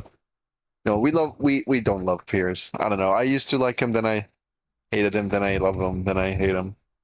I don't like Piers. You know, he gets me YouTube views sometimes. That's the purpose he serves. He makes entertaining content. That's the problem. Like, yeah, I want to see him talk to Andrew Tate, where Andrew Tate is like a complete schizo on every topic. But I don't know. Well, hang on, non-fun, hang on. That's not true. I hate him. Hang on. But yeah. I don't know. Why does my family need to know about Charlie Kirk? Why is that? Why is it that I need to visit my grandmother and be called like a murder supporter? Because I don't think the Ukrainian. Bruh, I went to my grandmother today and we talked and whatever, and they talk about retarded shit and whatever. But then, I say something like, what? I forget what I said, but it turned into like fucking, oh, you support the murder of that Ukrainian girl because you said that, like, it's been a week. It doesn't need to be the headlines for like more than a week. Yeah. I said that and they called me pro-murder. Dude, and then I said that's a lie, and they get mad at me for saying that's a lie. Like, lie is a really harsh word. That's not it. No, it's not. I don't know if this was just my feed or if YouTube's doing this to like everyone. The like breaking news like YouTube section for me was like just all it was 6 videos about Charlie Kirk's wife giving that speech or whatever, and it's like, oh my god, bro, like this is not like this is not that big a deal. Like, no offense, but like, sorry, Jesus that Christ, speech was awful, bro. I know, yeah. There's other news at this It's also point. Like, for one, fuck you, not calling for unity. I mean, fuck you, absolutely fuck you. I know your husband died. I know that, and it's You know, it's horrible. It really is. It really is. It really is. Like you're filming yourself crying over his body. What are you? What is? I feel like that's something he Is there no usually does shame? well What on is this? Piers Morgan. I mean, I don't know. This is absurd to me. I guess everyone reacts differently, but like, holy shit, are you a human? Your husband got assassinated, and you're filming yourself over his body. Like, I don't know if it's performative, but like, whose first instinct is it to like, hey, yo, film me, film me. I'm about to cry over my dead husband. Like, that's so unchristian, so crazy. I don't know. Whatever, her prerogative. Dude, yeah, like think I go to the news section on YouTube. It's all every single fucking video. It's just this white giving a speech, and or they caught the shooter or whatever. So now it's yeah. How it's many not even views? How many views does that the have? For Me section doesn't have that much Charlie Kirk stuff. So I don't even think it's just me, because the For Me stuff has like Epstein Yeah, stuff. yeah, and yeah. How many Patrick views David. do these live streams have? The live streams? Yeah. What the? Oh wait, you said it's live streams about her speech, or like videos about her No, speech, or what is it? these are videos. There are live streams, but those are just like general. Like, I How bet many if I click on one, views? they're probably still talking about it. How many but, views? I cannot imagine someone like, oh, I'm gonna watch her speech, I where think she they just. were all at like 90K. Why is my YouTube being That's so so like? bad. Oh my god. I mean, her speech was slop. It's like, oh, join our org, and God is real. It's 90K, like, 100K, okay. 50K, 600,000 views. Oh my god, bro. It's all the same people. It's all the same people. It's okay. It's okay. It's all the same people. I'm lying to myself to make me. It's Russian bots. Okay. It's all Russian bots, man. No, I mean, I don't know. I don't know. I think. What about calling for unity and maybe looking at the president and being like, "Hey, you're really unhinged, and that's really divisive. Maybe be normal. Maybe don't do that. Maybe don't make fun of Nancy Pelosi's husband getting almost beaten to death with hammers. Maybe that would unite the country. Just the thought. No, but he's a radical left shooter. Yeah, okay. Maybe create less of them by being less divisive. Yeah. What? You're victim blaming? Yeah, bro, I am. Like, oh my god, bro. I don't know. I'm sick and tired, man.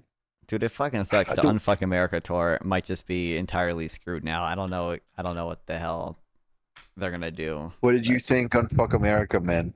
Papers, vibes. Yeah, vibes, essays. That's right. Losers. Yeah. So, no, I mean, that's not funny. That's not funny. I condemn jokes about this. But I mean, I just. I don't condemn Yeah, jokes. I mean, okay. They're funny. maybe. Well, really? Jokes about the Holocaust are funny, not fun? Wow. Some of them. Whoa, I'm joyous. You're telling this to a Jew? This is so sad, guys. This is so sad. Non-fun is anti-Semitic, like all socialists. That's true. That's right. That's how I get on Piers Morgan. Okay. That's right. That's right. We have tensions are running high on Israel. Is Zionism anti-Semitism? And then Notman's like, I'm a Zionist and an anti-Semitism, and an anti-Semite. It's 5 a.m., bro. I'm losing my speech, my freedom of speech, my First Amendment rights. Yeah, but I don't know. Just fucking privatize Social Security, man. What are we doing? Real? What are we doing, man? Just refund USAID. That's all I'm. Trump should make a speech and be like, donate to the Shrimp Wilfer Project, and yeah, I'm gonna be less divisive now. That would be maybe the single greatest action he ever did. But yeah, I don't know. What do you think? I don't know. Well, I think coffee. we're screwed. I think it's not ideal. I think it's sad. I don't trust the Democrats to do anything. By the way, like the government shutdown shit too. I don't think the Democrats are going to have any coherent plan for that. I think they had pretty little leverage to begin with, and they probably just don't want to do anything after this bullshit. So That's right. It's actually right. Yeah. Fuck. Yeah, no, now it's impossible to do a shutdown. What? Yeah, I feel like the last 3 days have been politically heavy. I guess if they do it, I don't know. I think they still should. I think people will well, forget. there's certainly a way that they could like in principle, they should still do it, and or at least well, they should have some demands, and if they're not met, do it. Right. But there's no pragmatically, I don't see how the fuck they're gonna be able to do it. Yeah, maybe. I don't know. It's fucked, bro. We're fucked. It's 1 year. It's not even 1 year yet. Yeah, I know. You realize I that? know. It's not even 1 year.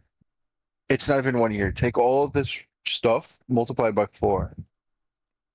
Bro, I only know that if like Trump dies, Twitter is gonna be great. But that's it. Everything else is gonna be horrible. Dude, it's not even. Everything else is gonna be horrible. Dude, it's gonna be unhinged, non-stop conspiracies. Dude, there's a fuck ton of conspiracy about Charlie Kirk's death. It's crazy. Dude, there was one guy. Oh yeah, it will be. It will be. But like, I mean, probably the White House will like make an official report and like announce it. Not that it ever mattered to anyone. Yeah, people are gonna be people are gonna not believe it, and then JD Vance is gonna like repeat it, and then everyone's gonna start in the MAGA movement's gonna start hating JD Vance. Okay, this is like, oh my god, it's gonna be the worst timeline. Great, Man. great. I wanted to invite MAGA. Well, that's true. But yeah, dude, I don't know why I engage with this, but there was one dude. It's like what, dude? Like conspiracy posting about Charlie Kirk, and he mentioned there's like he has a microphone on his shirt, and he has the little magnetic clip for it, like on the outside of his shirt. So it's just like a little black square, and like people were conspiracy posting bullshit about it, and someone mentioned like, oh, this is just a microphone, and he was like, why does he have 2 microphones? And I was like, so I just replied like, oh, the handheld mic is for the live audience, and the lav mic is for the edited video. And like you can see this happening in like multiple other videos. I just took a few screenshots, and the incredible response we got here was, anyway, he's a funded Zionist, so I don't care. So this is the level. True, bro. So true. I love Twitter. And this person, assuming he's not based in Jakarta, Indonesia, this person has the same voting power as you. You know that? Yep. Isn't that lovely? Well, I guess not. I guess. Apparently. Yeah, it's kind of less because you're kind of in a swing state, but you know what I mean. If they're from North Carolina, not Jakarta, Indonesia. Liking your own tweets. I like all my own videos, all my own tweets, all my own posts, unashamedly. Yeah, I'm in favor of that. I'm in favor of that. I'm in favor of that. Do what you need to do. Do what you need to do. No shame in that. No shame in that. The guy who spoke to him when he got shot. Yeah. Did you follow him on Twitter beforehand? Yeah, no, we were friends on Discord. Yeah, like I think wow, I've only spoken to him crazy. Like twice, but yeah, I figured out it was him before it's public too, just because I saw it. I mean, like I follow him, so like I saw the video of him earlier talking about just trans shootings and the statistics about it, because he made a video about that, and I knew he worked with Unfuck America. And once I saw the video where you can see him, I was like, oh shit, like that's the dude. That's the dude I know. Oh boy. So Unfuck America is really fucked. Oh my god. We'll see. Unfuck America. Unfuck America. True. That's what we need. Yeah. That guy, I looked at his channel. He was based. He had a video debunking political myths, and it's like one of them was the Jones and Page study. That was really lovely. Yeah, that guy's based. I followed him. Yeah, is he in this server? Get him to do an interview. No, I don't believe so. Why did you ask him about shooting? Says he got shot. What did you know? What did you know, buddy? No, I assume the police gave him a headache over it, but Probably. Of course, no connection. No connection. Yeah, poor guy. But yeah. No, he's based though. He's based. Hella based. He's been based on Twitter because he posted a video about it, and apparently a bunch of conservatives like followed him from it, and he's like arguing with them on his Twitter. It's crazy. He's based. Yeah. I mean, he has Yimby in bio. I mean, this guy's awesome.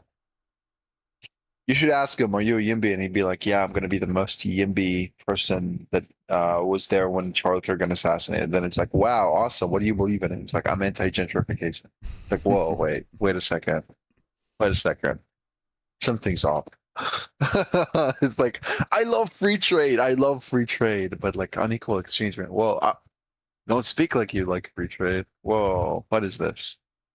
I didn't like that. I didn't like that. Made me upset. What else was there? I don't know. Yeah, I thought, Micah has a really good Substack article, so I'm glad you read it on co-ops. But Of course, yeah. I it's saw just, that a while ago by now, but yeah. do you know who Bob Jacobs is? I feel like I've heard the name. He's a Substacker. He writes about co-ops and whatever. Oh yeah, you told me about him. Yep. Yeah, I think he might be someone nice to talk to. I fought with him on Substack today about wealth taxes. I let him have the last word, but I thought he gave a bad response. Um, yeah. So I think maybe that's something someone would be nice talking to if we were on the Yeah. socialism arc. When's the econometrics arc? Probably basically now. Whoa, really? You exhausted all the socialists? Yeah, although once they reply to my DMs, at least I need to see. Well, no, actually, there's one. There's Did one Xena more. reply? No, I didn't DM Xena. I guess I can join her live or whatever. Didn't you say like she's probably not gonna? She's not gonna come on my Yeah, you platform should or try anything. joining her I just live, have to maybe. join Yeah. her.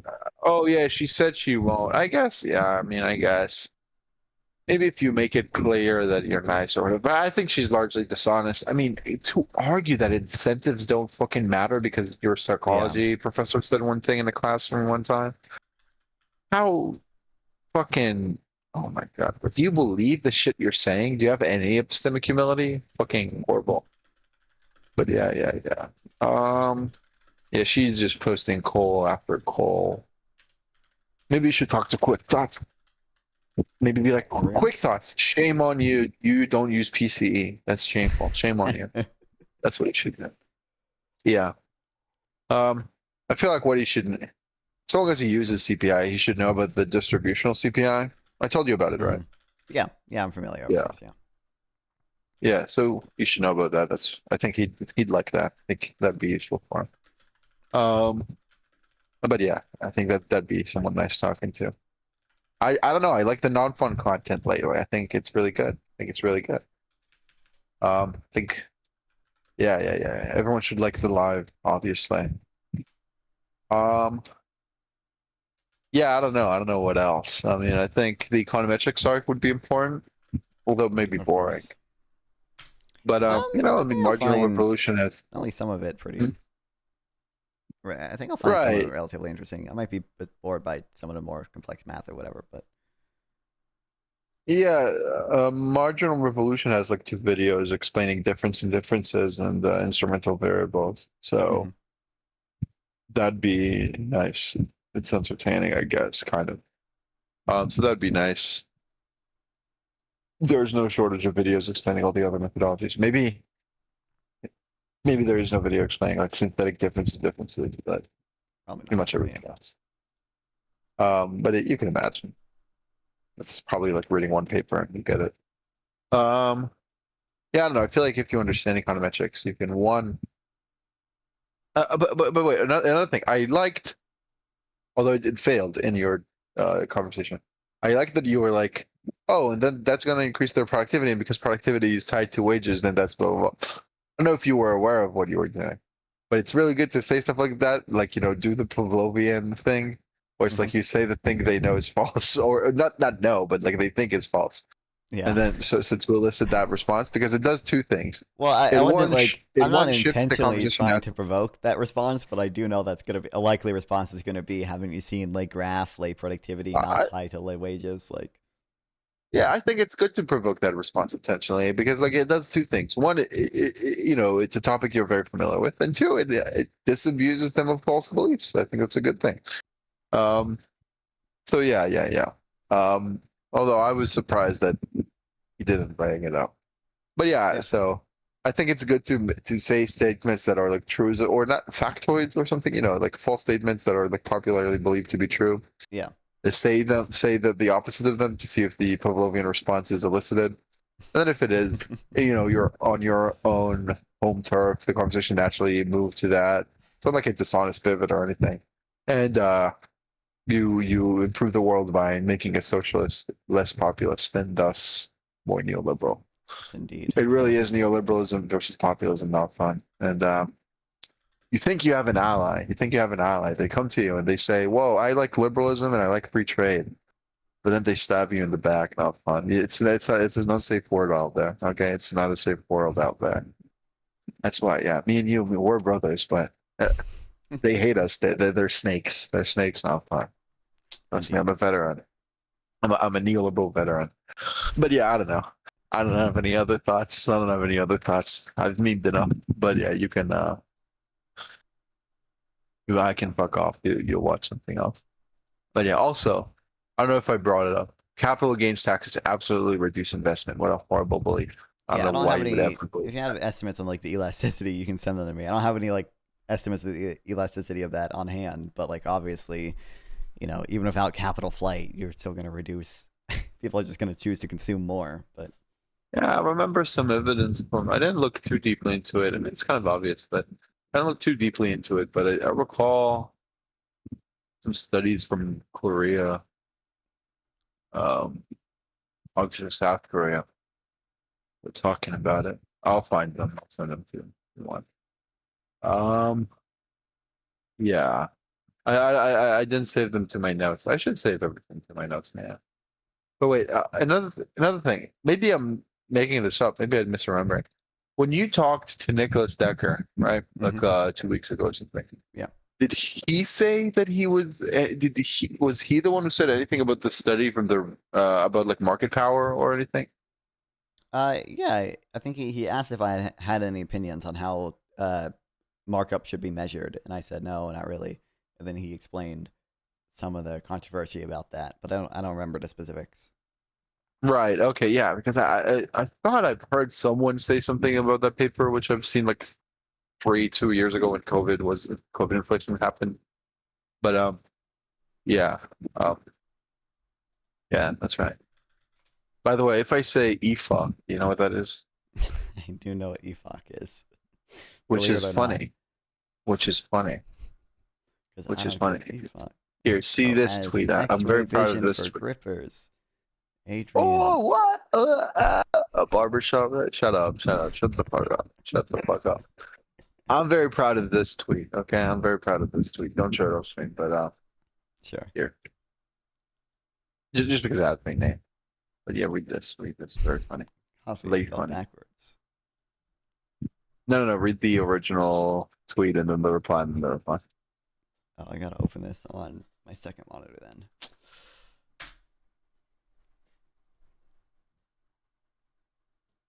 Retrospect that this was the last gasp of long 2020, a cultural micro era that lasted from November 19th to October 7th, 2023. Better known as the Brandon escapade, which is No, funny. epoch, not escapade. Epoch. Epoch. Is that how you It's pronounce epoch. Yeah, epoch. Oh yeah. Epoch, which is funny because until I had my coffee, I don't give epoch. Epoch. No.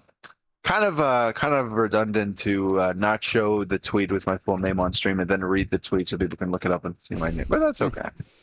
That's okay. I never really cared. But yeah. So yeah. Either way, I'm done yapping. I'm done rambling. But yeah, I don't know. What are you gonna react to? What are you gonna watch? I don't know. We might watch Charlie Kirk talk to Ben Burgess because I just think that someone had wanted me to watch it. Right. That happened like 3 years ago, man. Yeah. I skipped Oh boy, to that's gonna be awful. That's I really just gonna like be skipped awful. halfway through the video and like and they were talking about minimum wage and Charlie Kirk just got like totally owned. It felt like so, Yeah, you should watch that. I'd watch the shit out of that. So you should react to that. real. I think. Humble it. Yeah, I'm gonna. Why can I not disconnect myself? Like by right clicking. I gotta click disconnect. That's so cocked, man. What the fuck? I don't know. Unbelievable. You know what's wait, another annoying thing, and then I'm gone. Bro, remember I was joining the unlearning economics server and like fucking annoying them or something. Yeah. So one of the things they said about Omni and Splinter It's like, guys, I don't know how much I trust this data. I know it goes back to 1964 or something, but it stops right before COVID, guys. It's like, yeah, the paper was written right before COVID. Genius. And I wasn't, completely forgot about this, but on David Splinter's website, he has another like mini paper where they extend their estimates post-COVID. Oh, yeah. I completely forgot about that. That would have been so nice to be like, yeah, dumbass. They obviously, obviously the paper was written before COVID, but like if that's really your issue, they have estimates after COVID. Yeah, fucking, I hate motivated reasoner. My goal in life is to eliminate the populists, make them critically think, force them to engage with the data. No, that's what you got to do. Real. Otherwise, we're alone in this world. But yeah. Either way, I'm done yapping. Go react to Ben Burgess versus Charlie Kirk. I remember that being legendary. I watched it when it happened.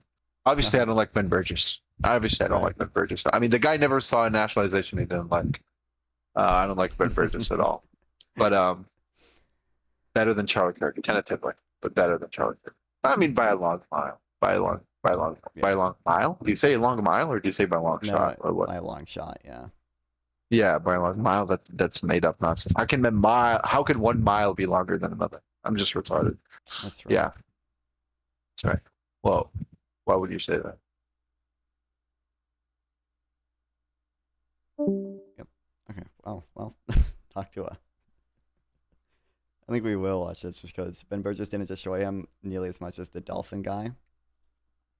I thought Ben Burgess was the dolphin guy. Maybe I'm wrong. Maybe I'm misremembering.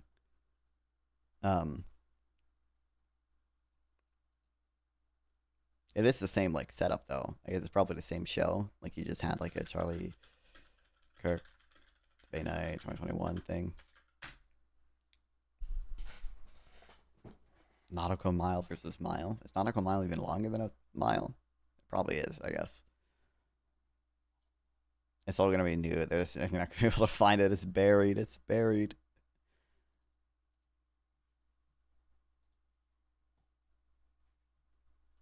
But it looked like Charlie Kirk was just like totally like floundering because Ben Burgess like actually like knew an okay amount about minimum wage and stuff, but you know, we'll see. With us tonight is Ben, or Dr. Burgess, or Ben Burgess, however you want to say it. We're going to be debating, and we'll see where it leads us, Democrat socialism versus conservative populism. Super thrilled that Ben is here tonight to have this discussion. It'll start with some opening statements, and then we'll take it from there. The 2 minutes is yours, Dr. Burgess. Thank you, Mr. Kirk, and thank you to Town Circle for setting this up. So I'm a democratic socialist because I don't think anybody deserves to have less power or dramatically worse life because of factors that are outside of their control. So that's the first part. That's the philosophical basis. Concretely, I think it's obscene that we have an economic system where workers at Amazon warehouses skip bathroom breaks because they're worried about falling behind their quotas, and their boss literally owns his own It's space. not even that impressive. Now, we can argue about what a fairer society would look like. I can contrast what I would see as utopia with what you would, and I'm always up for that kind of thing. I'm sure we'll get into some of it later. But what I'd really like to start out with is not so much that endpoint as the baby steps towards justice that we could take right now. Things like raising taxes on rich people to pay for social programs that would benefit the rest of us. Things like raising the minimum wage for the working poor. Things like making it easier for ordinary people to organize unions so they can have at least a little bit of a say at what happens. I'm going to be so triggered. It's going to be like half the same thing that happened with the PBD Jubilee thing, where I don't really agree with Ben Burgess, but like Charlie Kirk's going to bring up the most retarded, dumb arguments to combat this, isn't he? Oh, no. In the workplaces where they spend half their waking lives. And I got to say, what always confuses me about you, Charlie... Like he's just going to say, like, not that it's holistically entirely wrong, but Charlie Kirk is literally just going to say, rich people lay job creator, isn't he? Is that I see you say that you're not like... Don't you know 2017 tax cuts lay wage increases or something? Like, it's going to be that shit. Kill me. ...style kind of corporate Republican in the Reagan, Bush, William F. Buckley kind of mold. And certainly the politicians who seem to be most enthusiastic about, people like Donald Trump or J.D. Vance now, make a big deal saying they're populist, they really want to help like struggling people in the heartland. And if that's true, I don't really get why you don't support any of those things that I just mentioned. Well, very good. It's almost exactly 2 minutes. So I'll respond. First of all, thank you for being here. And if we want to spend an extended period of time bashing Jeff Bezos, I'm all for that. I think it's actually going to be really fun. So let me just first kind of tell you what I believe and why we believe it. It's kind of framed as conservative populism. Put simply, we believe in the natural law. We believe, as the Declaration of Independence says, the laws of nature are nature's God. We believe in limitations on human beings, and we should... I'm gonna game it myself. We're already the limitations on power. We're already just pulling the Ryan Malay. Okay, pulling the natural law card. Let's go. Incredible. Both government power and, yes, of course, corporate power, as Barry Goldwater said in the 1960s. We also believe America is strongest when families are flourishing, when there's a strong moral center, when middle-class work is respected and appreciated. And the populist component to this is we need to be aware Charlie Kirk of what's philosophy against a philosophy professor. Yeah, I really don't know. happening around us. But even when he brings up, like I said, the one part of this I've seen, when he brings up a study about the minimum wage, like it gets like totally outclassed, it felt like. See when core institutions are failing, like the family, which has been failing over the last 60 years in America, which can be attributed to many different things. I would attribute it to the rise of an aggressive social welfare state and an overindulgence in neoliberalism, that we must be willing to do something about it when the family starts to disintegrate, when our nation starts to fall apart, when our borders remain wide open. And so we pair those two things together, conservative populism. And the kind of philosophical basis for a lot of this is the willingness to act with prudence and wisdom to try and fix things that matter, things that objectively matter. And I've been really looking forward to this discussion. I hope it's more of a discussion than a debate, because we will disagree on plenty. But when you talk about... I like how, I mean, presumably they'll get into it for Charlie Kirk to not bring up any actual policy, unlike Ben Burgess. At least he was like, oh, tax the rich more, make it easier for people to unionize. Charlie Kirk is just like, focus on the things that matter. And neoliberalism and welfare state. Like, okay.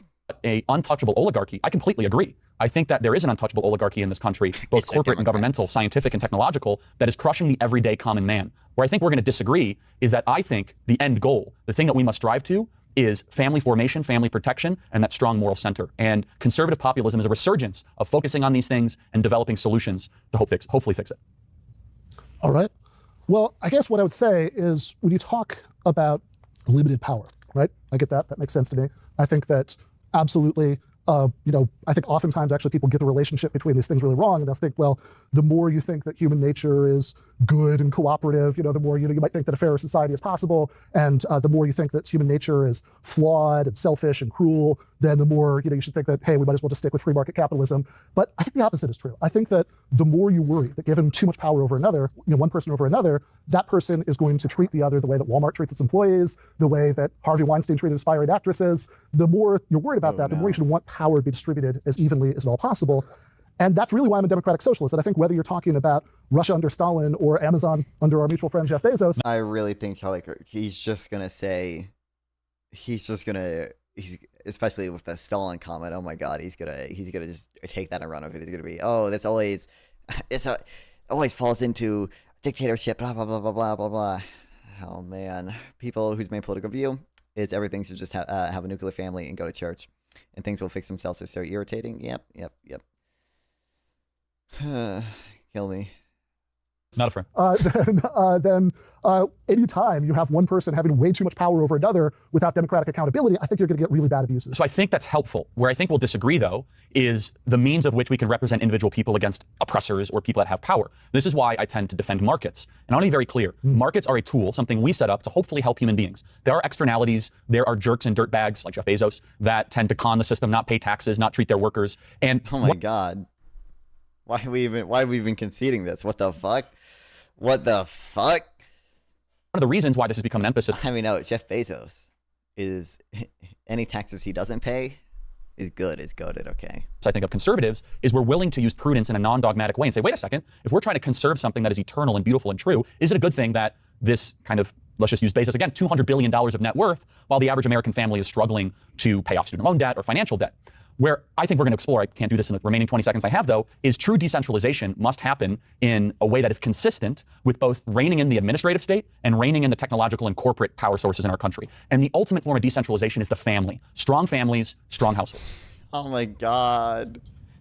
All right. So I guess when you talk about the family, sure, absolutely. If people, social institutions are making it harder to keep families together, that's a bad thing. I think that, I would point to the financial pressures that that people are often under as a huge source of problems within families, as a huge reason for relationships and marriages failing. And that's something that I think would be helped by doing things like changing labor laws to make it easier to organize unions, so people would be getting better wages and have more job stability, less of what employers like to call flexibility. Oh, he's going back to policy. Be very, very interesting if Charlie Kirk ever gets to any actual policy. And everybody else calls precarity.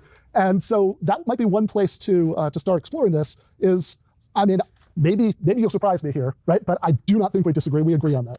So, yeah, just, am I good to respond? Yeah, okay, go for good. it. No, I just wanted to take any of your time. No, please. So I want to get into the union argument. I want to get into the minimum wage argument. I want to get into the healthcare argument. Okay, and I'm glad for you to say, literally just go to and I really want to zero in on this, that family formation is a good thing, because that is something that is debated amongst some Democrat socialist circles. And once we kind of get into the back and forth, I want to ask you about that, because certain activist organizations tend to disagree. Some activist organizations will call the family oppressive, patriarchal, where I believe the family is. Who is he talking? Like, certainly there are some TikTok leftists you can find out there that will say stuff like that, but is the DSA like saying the family is oppressive and we need to collectivize raising children or anything? Beautiful and the ultimate social bedrock institution. And every single statistic shows that when families are flourishing, divorce rates remain low, which they are. This is the, hold on. Aren't currently, that crime goes down and literacy goes up and communities flourish. And I think one thing we can agree on, and you said it a little bit differently than I would, I think it's wrong when corporations are making families choose between spending another 10 hours at some soulless job or spending a weekend with your kids. I think Wow, true. Incredible.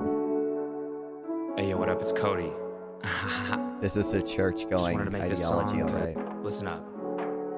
Bullying, knock it off. Racism, knock it off. Bigotry, knock it off. Crime, knock it off. Based. What does he even need a notebook for these points? I genuinely have no clue what the fuck is written down in this binder, bro. the priority should be through our public policy, and our laws should always be toward the development of children and families getting stronger. Well, I think that Oh, by the way, you guys, I forgot to mention this. New banner, guys, updated after the recent cancellation of the Unfuck America tour thing I was planning on doing an IRL stream for. Maybe if we reach the new fucking goal or come semi close to it, we'll do the IRL stream at one of the No Kings protests that's going on like October 18th. We'll see. if you want to have a traditional family, absolutely, you should be able to do that. You talked about activist organizations. I think that I would point to, like, the Working Families Party in New York, for example, as an activist organization that clearly has no problem with families. Of course, if you want to live some other way, that's great, true. I think in a pluralistic society, I think everybody should be able to strive for their vision of the good life, and everybody should be free to live in the way that they want to be free. And I think that this is one of the biggest problems. When we talk about things like healthcare, oftentimes people on my side will emphasize the fact that life expectancy is higher in places like Canada, the UK, where they have socialized healthcare, and infant mortality. DSA towards a queer socialism. What the hell? Hope Ben doesn't take the bait here. What bait exactly? I don't know. Talk about families, people's babies are like. Doesn't seem like you took any bait. I mean, this doesn't even.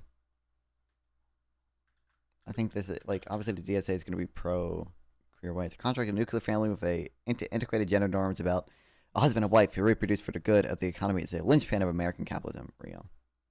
Oh no, the DSA is anti-family. Oh no. Oh no. One blog post from June from 2016.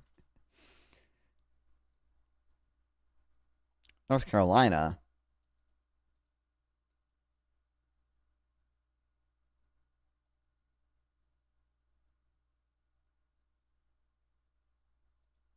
Wow. Less likely to die. Charlie's just praying he's going to oppose a nuclear family in some way so he can focus on his BS rather than policy. In places like Canada, the UK, than in the United States, and mortality amenable to healthcare, which is a stat. I don't think, like I said, I mean, I saw them talking about minimum wage, so hopefully they don't. Your way of saying that go you're down this less road too likely to much. die from treatable diseases is lower in those places. I think all those are true and important, but I don't think it's the most important thing, because most of us are not on the verge of dying most of the time. Most of us are not worried that our babies are going to die most of the time. The biggest way, I think, that not providing everybody with healthcare as a right affects the lives of most people is that it makes us less free. Because people are a lot less likely to leave jobs that they hate if they're worried about, will I still have health insurance? Will my family still have health insurance? People stay in those jobs and don't pursue their dreams all the time because of that. There are people. Okay, what are we gonna do? Are we gonna actually engage with anything, or are we gonna At best the engagement is going to be, well, state ownership, Stalin, Mao, 1,100,000,000,000 people dead. I bet that's going to be the fucking, or Canada made death list or whatever, death boards. You know, I think people who are in good They're families. definitely not pro-nuclear family. Can you find any articles showing the counter? I don't think, if your evidence, certainly a lot of people in the DSA are going to be left-leaning and they're not going to be like strongly pro-nuclear family like Charlie Kirk is or whatever. But I don't think the majority of leftist organizations in general, and even the DSA, has any particular focus on being anti-nuclear family. I think if the evidence for them being anti-nuclear family is one blog post from 2016, that's probably good evidence that that's just not something they focus on. It's not something they care about much. And they want to keep them together. Absolutely, they should be able to do that. But there are also people who stay in bad or even abusive marriages because they cannot afford to lose their spousal health insurance.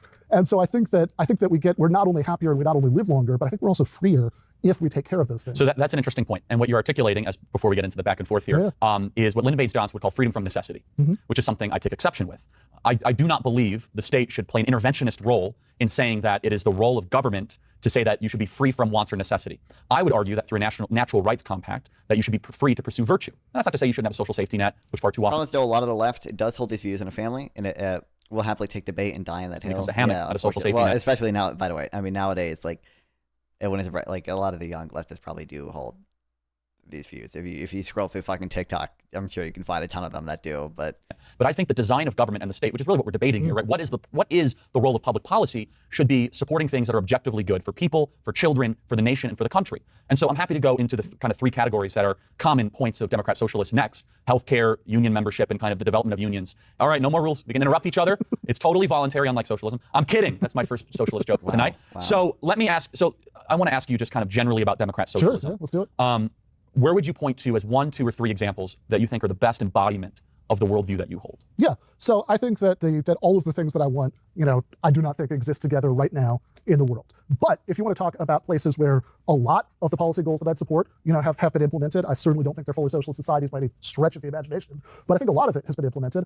I would talk about, the places you'd expect me to talk about: your Swedens, your Finlands, your Denmarks, your Norways. Now, these are complicated societies that, there are right-wing parties win elections sometimes too. Okay, we're going to do the, actually, according to this index, it's super easy to start a small business and markets are super free there. Or are we going to do the ethnically homogenous memes? What are we going to get? I'm so curious. Can't wait. I think that these are places, broadly speaking, where a lot has been done to take certain things, like healthcare, for example, outside of the market, so that people have that kind of freedom that I'm talking about. That they're not tied to jobs that they hate because they're worried that they and their families' basic needs aren't going to be taken care of if they don't stay in that subservient relationship. And you talked earlier about how you want the state to support things that are objectively good. Yes. It seems to me that living longer is objectively good. Yes. Having lower infant mortality is objectively good. And I would also say that having greater freedom to live your life how you want and not being tied to a particular job, I think that's also objectively So good. job mobility is interesting. I want to get into that. So I'm not stunned you mentioned the Scandinavian countries. Sure, yes. So Denmark doesn't have a minimum wage. Well, but Yeah, I know. We're just gonna get these stupid ass memes. Let's go. Oh my god. Denmark doesn't have a minimum wage.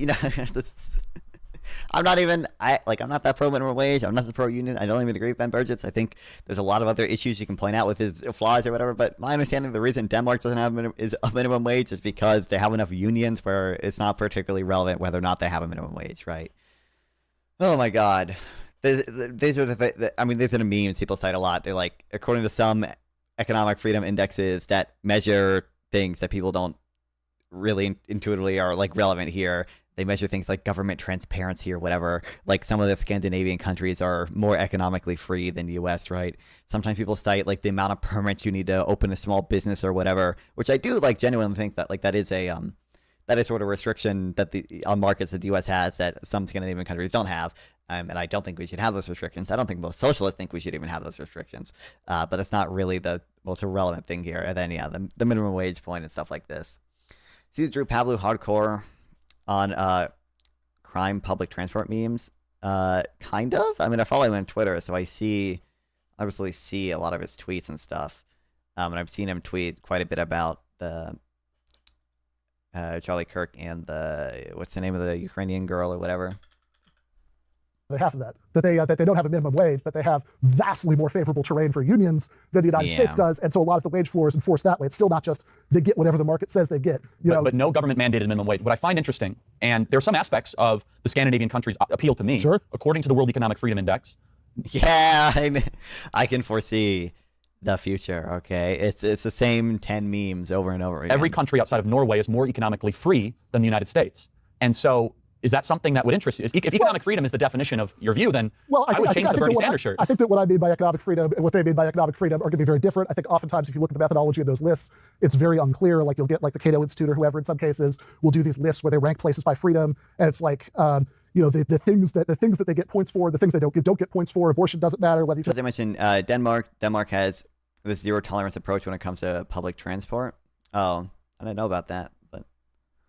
Have raw milk matters, I think. My understanding is Ben Burgess is correct here, and that a lot of times the indexes about like economic freedom broadly are including things that aren't that may not be totally irrelevant in other contexts, but in this context, it's not particularly relevant, right? Like it's not actually measuring sort of how interventionist the government is in a lot of markets. It's measuring other types of personal freedom. It's measuring how transparent the government is. It's measuring, in some cases, how like I said, like one thing I hear a lot. And I think these indexes do measure is kind of how easy it is to open a business or whatever, which is relevant to some extent, but that's kind of not the type of thing they're talking about. Or at least unclear to me. But I think this is the bigger philosophical thing, sure. though, right? Like let's just do this rather than getting into the nitty gritty about the list. I think that what those Europe's guys not mean socialist, by it's just capitalist welfare state. I mean, I agree. European country. I don't think there's a European country that's holistically socialist. And then Ben Burgess said earlier that he doesn't even think that's the case. Like he doesn't think Norway or whatever is even socialist. Freedom is how much business owners are free to conduct their business however they want, without interference by the state. What I would mean by freedom in an economic context is the right of ordinary people to live the kinds of lives that they want to live and not be under the thumb to the extent that people are in the United States of whatever some corporation, wants to make them do. Right. And so just to clarify this, though, about some of the Scandinavian countries, they went through massive deregulation in the 1980s, right? Many of these Scandinavian countries did, including Denmark. Denmark has actually come out and has said, stop calling us socialists. We are not socialists. You've seen that quote. Well, I have seen it, but I would like to say something about this. And people could check out, I actually wrote something about this last summer for Art Digital Media. I think I read it. Okay, well, there you go. So I know where you're going before you say this. All right, well, beautiful. But the audience doesn't know. So happily, though, there are people who are watching who don't know, so let's say it anyway. So I think that the economic freedom index is accurate. Try making any sort of causal claim in economics journal. Correlating economic freedom to any outcome. That there's here is this center-right kind of prime minister who says, no, these social gains have nothing to do with socialism. And you say, oh, well, he says it, right? So therefore, he must be speaking for, Denmark as a whole. And I mean, again, Ben Burgess said he doesn't even think they're holistically socialist. The Danish hive they mind. have I a think lot of it's his policies that he likes. if the only two, if you were from Denmark and the only two Americans you'd ever talk to were Bernie Sanders and me, and you say, well, here's what they say about what America's all about. Here's what they say about, Social Security or the post office. This is the American point of view. I think, if you look at how long socialist parties were in power in Denmark and how many of those programs. I do think there are some papers mentioned in the SOCDEM library that do that. I don't know if they're published though. Under them, I would not say that these are societies that have achieved socialism. We could certainly talk about what that would need to be, but I would say that these are societies where social. Literature review of 402 studies finds that economic freedom corresponds with a wide variety of positive outcomes with almost no negative trade-offs. A meta-analysis of 45 studies finds a direct association between economic freedom and growth, although I'm assuming not all of those studies are just using the same index to look at outcomes or whatever. It's probably more complex causal stuff in some of the studies that they cite or review. Socialist parties allied with strong unions have brought about really beneficial social reforms. Although I don't know if I kind of doubt these are very good either way, but as an effort to move farther in that direction. So let's talk about Norway. Sure. A country that I'm familiar with, you're familiar with. Very wealthy country. Yeah. Why? Oil, because I think the biggest reason white people, oil. Is that they have done something that I'm sure that you wouldn't support, which is nationalize their oil industry. You mean use fossil fuels, not keep it in the ground like Bernie Sanders would be. Bernie Sanders has tweeted, we need to keep all fossil fuels in the ground, but Norway's built $1 trillion sovereign wealth fund after. Okay, so would you support that? Nationalization? No, but it's better than keeping it in the ground. Okay, sure. I mean, look, I think ultimately we probably are better off, transitioning to other energy sources, but if we're going to use oil, I would much rather that oil be in the hands of the people, that it fund generous social programs like in Norway. And I often do kind of get a sense when conservatives say this. It's like, oh, well, there's really nothing socialist about it. They've just nationalized the oil industry and used the proceeds to fund all of these social programs. Well, I mean, if that's not socialist, can we at least have that not socialist thing? That sounds nice to me. Let me clarify. What's up? Look, I just respect the dead so much. So let me defend Charlie Kirk here, okay? on the economic freedom indices, I make this every time I cite them. They're not perfect. They're not. Mm-hmm. I mean, some of them count inflation. That's something that makes you less economically free. I can Yeah. see that, but also not. Like, I don't know many socialists who advocate, yeah, let's have more inflation. Like, yeah, okay. Right. And so, okay, I get it. Not the perfect thing to do. But two things. One, socialists cite even more dog shit evidence. Okay, so yeah, maybe your root. By the way, most of the 400 whatever literature stuff, almost all of them are just slop regressions. I'm going to admit that Okay. straight up. Sure. Yeah. It's better evidence than what socialists cite. Socialists have nothing to cite in 95% of conversations, and that's So you charitable. know, but there's that 1986 study though. Or they either have nothing or this one garbage, less than good. It's negatively good. In 1986 study, and so I'm willing to criticize the side that is worse. Same way that, like, if someone cites synthetic control, I'm not gonna be like certain people gonna complain about, like, oh, actually this technical issue with the synth algorithm is actually blah, blah, blah. No, I'm gonna be like, oh wow, that's better than the evidence of the other side. I'm gonna criticize the side with the worst evidence. That's my incentive structure that I set up. So yeah. So that, first of all, yeah, the side with the economic freedom indices cites better stuff. Second of all, that's not the Cato Institute; it's Fraser and Heritage. So I don't know why I got that wrong.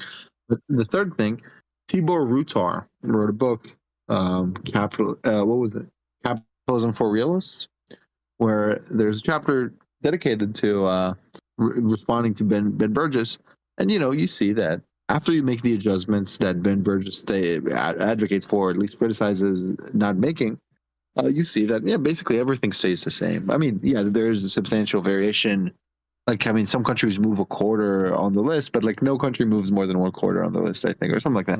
It's just been basically nothing moves. The relationships stay the same. Maybe the association is slightly weaker, but like the broad picture is basically the same in both cases. Once you do the regression with like poverty and the regression with like with the other thing. No, yeah, of course, these are not good causal inference techniques. Okay, Bob Marley, yeah, you can stop typing in chat. But yeah, this is better. And what was Ben Burgess's response? Okay, his response was like, "Oh, you left this one thing," and I said, "I didn't say you need to keep it. I said you might want to keep it." Oh, so Yeah. it's like even if he completely removes it, it's not gonna change anything. I don't know. That's just a weak response. Yeah. So Ben is not that good. I'm just saying the economic freedom index, not trash. Not trash. So it is an okay point to make. It's better than the evidence Ben Burgess cites. Ben Burgess will just say, well, they have it and they haven't totally collapsed. That's causal inference right there. It's like, okay, shut up. So yeah, I'm just saying, in tentative defense of economic freedom indices, that's my spiel, okay? But yeah, I'm gonna go back. Bye-bye. Yeah. Talk to yeah. I'm not sure. There's someone in the waiting room. I don't know what he wants to chat about. We'll see if we end up chatting for long. I don't know. Hey. What's up?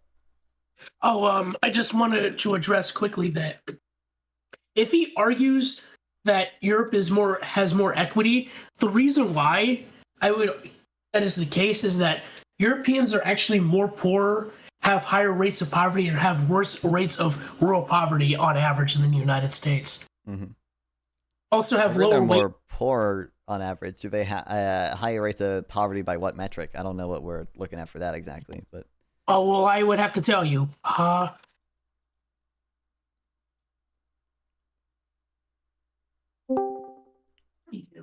Poverty rates in Europe. Yeah, well, what poverty it's going to vary by country as well, of course. But. Well, it can vary by country. The poverty rate in the United States, disposable income, median disposable income is higher. Average actual individual consumption is higher.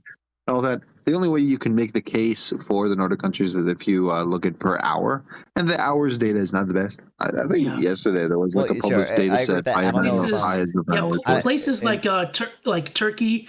30%, Bulgaria, Romania, 20%. Yeah, I don't think that's what 20%. Burgess is advocating Yeah, for. I don't think yeah, that's what obviously. Burgess is advocating for. Spain. And another thing. even- Okay, you even can the keep good listing stuff. countries. Wait, you can keep listing stuff, but again, these poverty indices are going to be relative poverty, and so that's also not this thing you want to say. Yeah. Also, to be clear, the- sample. I agree with you on all that stuff. I'm just saying I don't know about poverty for sure. Like I don't think you see higher rates of poverty if you include government benefits. At least I don't know if these are like obviously different measures of poverty include or exclude different types of income. I don't know if it's a case that the countries that Ben Burgess likes have higher rates of poverty. I don't think that is the case. But I don't know. It's just, I'm just going off the average. Just going off I don't the recall overall saying average. absolute. I don't recall seeing absolute post-tax poverty measures for Norway. No, I don't think there is a consistent data set for that across European OECD countries, whatever. But yeah, I'm just saying. The only way to make the case for the European countries is if you look at output per hour, which I'm skeptical of that for two reasons that I don't need to go into right now. I did see yesterday a working paper in NBR by Emmanuel Size and another person about like an hour's worked data set. Mm-hmm. Use like surveys that covers like 97% of all people on Earth. That's interesting to look into. I mean, like a bit skeptical of size or whatever. No, it's interesting. It's interesting. Also, there's a lot of other reasons for massive poverty, and a good chunk of European poverty is because they have like a lot of regulations that the EU signs that harm businesses, so they can't grow the economy and then lift people out of poverty. And you also help people in rural areas. What, are you a What Trumper? do you mean? I thought. Are you a Trumper? Wait, is this person a economic freedom Trumper? was higher. I don't Are you a agree with the economic freedom index. I think that's bullshit. Okay. Are you a Trumper? Hello? Hello. Yes. Yeah, you are a Trumper? Yes. Yeah, you don't give a fuck about poverty then. I don't. What the fuck do you think? You have the right to speak here. Tariffs impoverish us. I mean, and you support that? That's horrible. You mean no? They didn't. We can look at 2017, the 1980s. They absolutely do. They absolutely do. You care about data and stuff. If I show, wait, so hypothetically, you sound like you care about data. It sounds like you care about cross countries or whatever. Yes. If I could, I'm not saying I do have that study. I don't think I do. But if I could show you a study going like, let's say over 50 countries and over 150 countries and like 50 years of data, and it showed you that like tariffs reduce unemployment, they reduce employment, reduce productivity, increase inequality, they reduce growth. Would that change your mind at all about tariffs, or you would not care? That might change my mind, but generally speaking, that's not what they do.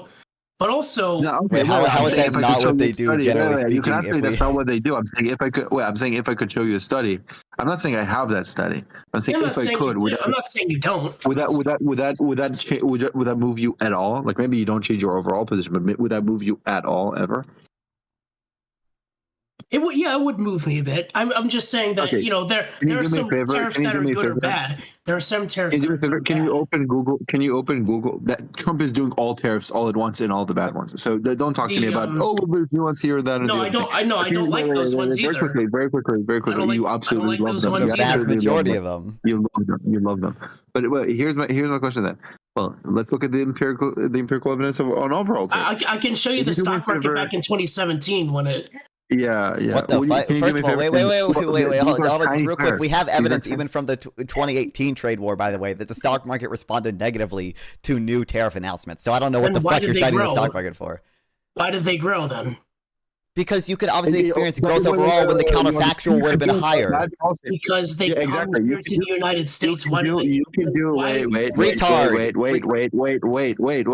Stop. This is why you're a Trumper. You cannot think causally, and you have to interrupt. So two things. I was talking about a study. I'm not trying to interrupt. You guys are interrupting me. What are you talking about? Yeah, you absolutely are. But okay, do me a favor. Look up. How am I interrupting? Awesome sauce. Awesome. Look up. Open Google. Type IMF macroeconomic consequences of tariffs. It's a study, really. It's pretty good design. Better than anything you've ever read on tariffs. So certainly that it's a pretty good study. It goes over 151 countries, over 50 years of data. It finds everything I say. It's pretty robust. You can read it. They do micro level analyses there. Then so Very good study, I would say. And insofar as the Trump effects go, yeah, as Non-Fun said, even in Also, 2018, yeah, it had negative effects. But you understand that you can do a policy that is bad, that is not going to make the stock market collapse. It could make it. What we care about is if it's lower than it would have been, right? Why did it grow then? Still, It grew Are you slower stupid? than it would have been. no, it didn't. Listen Yes, it to me. did. I Yes, can it study did. the That's paper what if you studies want. are for. That's what studies are for. You never read a study in your life. I did read the studies, and that's why I believe. No, you never read a study. Name one study you've read. Name one study you've read ever. I read the ones within the Reagan policy, the ones with Thomas Sowell, the Milton Friedman. Wow. That, yeah. Thomas, these are not studies. These are these are book chapters. You never read a study. Why lie? Why lie? I didn't It's lie. obvious. I didn't lie. You did lie. You said you read studies. You didn't name a study. Also, he did a paper. Okay, just moving past that. Just moving He did a past that. paper. You do He never realize that published a paper's study. research, right? Thomas Sowell never published a study in his life. He did. Nope. Yes, he wrote did. literature reviews about Say's law. Why are you lying about that? He wrote literature reviews about Say's law. He wrote theoretical papers about Say's law. He I don't remember. wrote for most, if not all, for like Fee and a lot of other. That's not a published paper. That's not a published paper. He also wrote for the New York Times. He wrote. That's He not a didn't paper. Oh my conduct God. studies. Holy fuck! He also did conduct studies with the Hoover Institution, Hillsdale College. What studies? Link them. Oh, well, first of all, these are not published either. Again, when I say paper, I don't mean. Oh my god! You don't interrupt. Wow, awesome. So when I say study, I don't mean an opinion piece for the Hoover Institute. I mean a study, as something that is published in a journal that uses data. That's not a study. Then you say you don't want to study. Then now you want to study. What do you want from me? No. What gets me is that I say, did you ever read a study? And you describe. You don't even know what a study is, and you describe it wrongly. No, you never. Okay, here's a better question. So let me tell you what I mean by study. Then let me ask you if you ever read that. Did you ever read a paper that was published in a journal? Yes, I think everybody has. Name a single one. Name a single one about economics, of course. About economics, I think the grocery store program, like that was been talked about before. The minimum wage law. What is the minimum wage law? What paper? What is the minimum wage law? Oh, the paper. I think I would have to be the Hoover Institution. I'll send you it. Again, not a paper in a journal. This guy's sub 70 IQ. Not a journal. Is the Hoover Institute a journal? I forgot.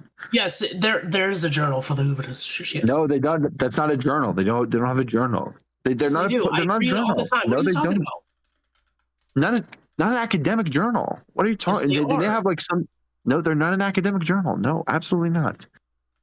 Sometimes their guys write a paper, then they get it published, and then just say you read that. But that's because it's in a journal that later. When they write an opinion piece, so it's or when not they present a graph, and it is a journal. No, okay, wow, you're really slow. When they write an opinion piece with graphs, that's not a study, like Thomas Sowell does 95% of the time.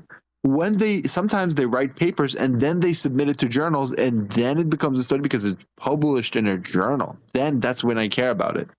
So sometimes they write stuff that get published in journals, and then you should care not because it's the Hoover Institute, but because it's in a journal. So you should cite it not in virtue of being the Hoover Institute. You should cite it in virtue of being in a journal. Okay, and I will. And you never did. I did. I just did. What are you talking about? I can't find it. No, you didn't. You never named a single thing. You said the minimum wage. Yeah, the minimum wage law. He studied within the Hoover Institution. What study? What's the name? Oh my God! What's the year? What's the journal? Hold on, I gotta find it. You love poverty. You people love poverty. You know, Biden expanded the child tax credit. Biden expanded the child tax credit, and that cut child poverty in half. Yes, he absolutely did. That is. What are you talking about? That is incorrect. That is incorrect. Pull up the graphs, non-farm. I mean, I can pull up the graphs. I was looking for the Hoover Institute thing. Wait, I'm so curious. Please link whatever you're citing with the Hoover Institute. I'm so curious. But also, just real quick, like this is a paper that I just linked. It's looking at the effects of the tariff announcements in Trump's first term to the stock market. And like this is a quote, "We find that stock market returns are consistently big and negative, with particularly large drops following the March 18th and May 2019 tariff announcements. The last line of the table shows the cumulative effect of all these announcements across all event dates. Overall, the U.S. stock market fell 11.5% on days when tariffs were announced, which amounts to a $4.1 trillion loss in firm equity value." So there's that. Wow. Now you're against tariffs, right? After hearing that, and after you would do a careful review of the study, you don't have to be against tariffs. You have to. Certain of them. I'm against wait. Yeah. You don't have to be against tariffs holistically because of that, but you should be. You should realize what you said earlier was retarded. When you said tariffs aren't bad because the stock market rose. Yeah, are you? So one, do you concede that at least the stock market decreased when Trump did the tariffs? And two, are you against Trump tariffs? Don't give me this. Oh, there are some tariffs that blah blah blah blah. Wait, this thing that you linked me. Am I going insane? Wait, hold on. I disagree with some of them. Yes. Real quick, am I going crazy? Did you link the wrong thing? Because this is not even by. First of all, this is not a study. I don't think this is. But this it's not even by Thomas Sowell. It's by David R. Henderson. I don't even think. Is there like something? So that was a different one by David Ben Henderson. I can link the other one from you if you want that one as well. I want whatever you said. Thomas Sowell published a paper with minimum wage. I want whatever that paper is, please. He never did. All Thomas Sowell wrote academically that I'm aware of is books and some papers about the Say's law. That's all I'm aware that he ever wrote. Maybe I'm missing something, but I don't know if he was published ever a study. This is not a paper either. I mean, wait. To be clear, he was like above 60 or something by the time the credibility revolution occurred in economics.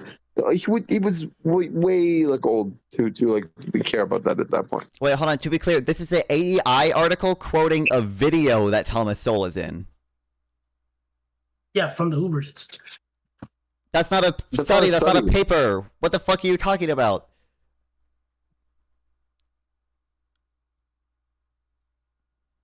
It mentions a study in here, but the study is not by Thomas Sowell. Really? Then why is it in Thomas Sowell? It is in Thomas Sowell. What are you talking about? No, it's not. What do you mean? It does mention a study in here. It says, for example, a study from a team of researchers, and it's by a bunch of people none of whose names are Thomas Sowell. This is quoting, I think, a book from Thomas Sowell. The video above features a reading of the section of Thomas Sowell's 1980 book, Knowledge and Decisions, where the brilliant economist explains some economic dynamics and minimum wage laws. Here's an excerpt, and none of this is a study. Here's the money quote. And that highlights the essence of blah, blah, blah, blah, blah, and then it cites a study that Thomas Sowell did not write. So none of this shows that Thomas Sowell published a paper on minimum wage. You're just wrong. It's not a study. It's not by Thomas Sowell. It is. It's not. Link the study by Thomas Sowell then. It shouldn't be that hard. No. This is not. I want to make it. I want to make it clear to the audience. This is not how people who read studies ever in their life speak or think. Like none of them are like, oh yeah, this think tank did one thing with this one economist, and that's a study, kind of. No. If non-farm were to ask me, have you ever read a paper or something, I would be like, yeah. For example, David Splinter 2024, Autumn Splinter 2024. It's called Measuring U.S. Income Inequality with Tax Returns or something, right? That would be a citation. That would be a reference to a paper because it's not in a think tank or something, and it's by credible authors in a journal. Okay, that's a paper. That's a proper study. True. This is, by the way, according to your reasoning, the same quality evidence, okay, because it's the same author for the AEI writing about a quote Thomas Sowell has about Trump's trade war, the first trade war. He says, oh my God, this is Thomas Sowell, okay, in a study, right? Oh my gosh, what an utter disaster. I happen to believe that the Smoot-Hawley tariffs had more to do with setting off the Great Depression of the 1930s and the stock market crash. Unemployment never reached double digits in any of the 12 months that followed the crash of October 1929, but hit double digits within 6 months of the passage of the Smoot-Hawley Act and stayed there for decades. What about the view by President Trump that other countries are ripping us off by running trade surpluses? It's pathetic. The very phrase trade surpluses gives half a story. There are countries that supply mainly goods, physical goods, and there are other things like services that other countries provide. In the United States, it gets a lot of money from providing services. And I mean, it's more stuff. But like this is by your standards, this is apparently a study that Thomas Sowell has about tariffs saying they're bad. So. He's muted. I don't know what he's doing. I think I've heard someone behind him when he muted. I'm just saying, don't talk to me about, oh, these Europeans, they're so poor, lol. You voted for the guy who would impoverish America, complete authoritarian, who makes no sense economically. Everything that made America great, Trump is against. He's unironically closer to Mao than to Obama. Real. You know, but Obama bought General Motors or something after the recession. Obama Isn't that bailed out socialism? The auto Yeah, industry. that's socialism. That's right.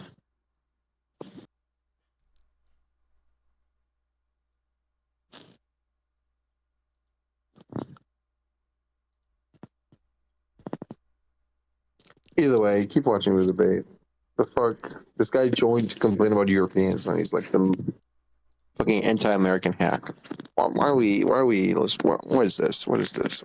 Why does no one think causeway ever? That's so sad. I'm gonna go. Keep watching the debate or something. Real. Okay.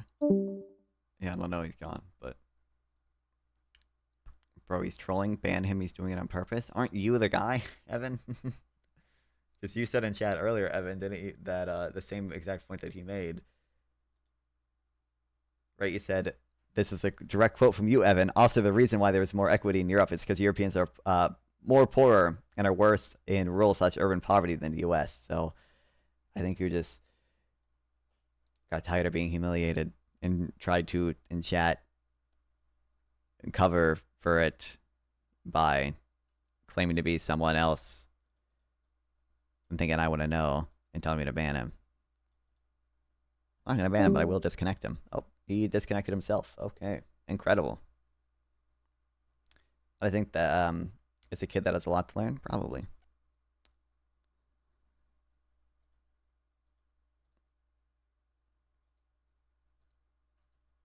Clarify is that if there is wealth to be redistributed, there must be wealth to be redistributed. Sure, And yeah. Norway has the advantage of having some of the most strategic oil reserves in the country. And I just pinpoint it in particular because there tends to be this anti-fossil fuel development movement. It's something Norway and the United States have in common, is that we have a lot of oil. Now, if you want to, again, I know you said you don't want to do this. No, of course, I think the private ownership of minerals is a strategic advantage for the United States. But let me ask you about what I Sure. think is one of the reasons why I think the Scandinavian countries' pursuit of egalitarianism looks good on paper. Okay, let's do And it. this is strict immigration. Now, this has changed in recent years because of a lot of the Syrian refugee crisis. What's up?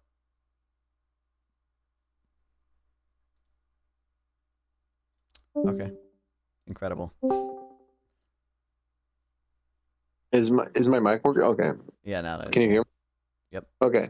Absolutely fuck Ben Burgess for saying, oh, both of us have oil. Both of us have oil. I fucking hate when socialists say this. My blood boils, bro.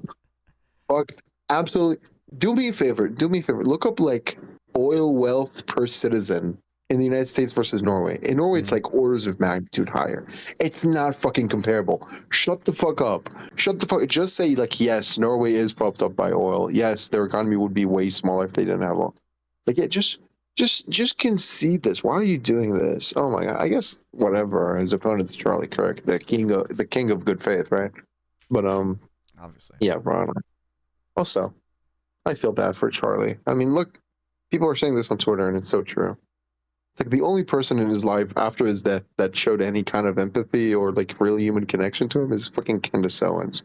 Even his wife is fucking using his death for like hour or something. What the fuck, man? What a sad life. I feel bad. I really did. That's so sad. But What's yeah, the best book at sample text? Someone wants to know the best book, apparently. best book.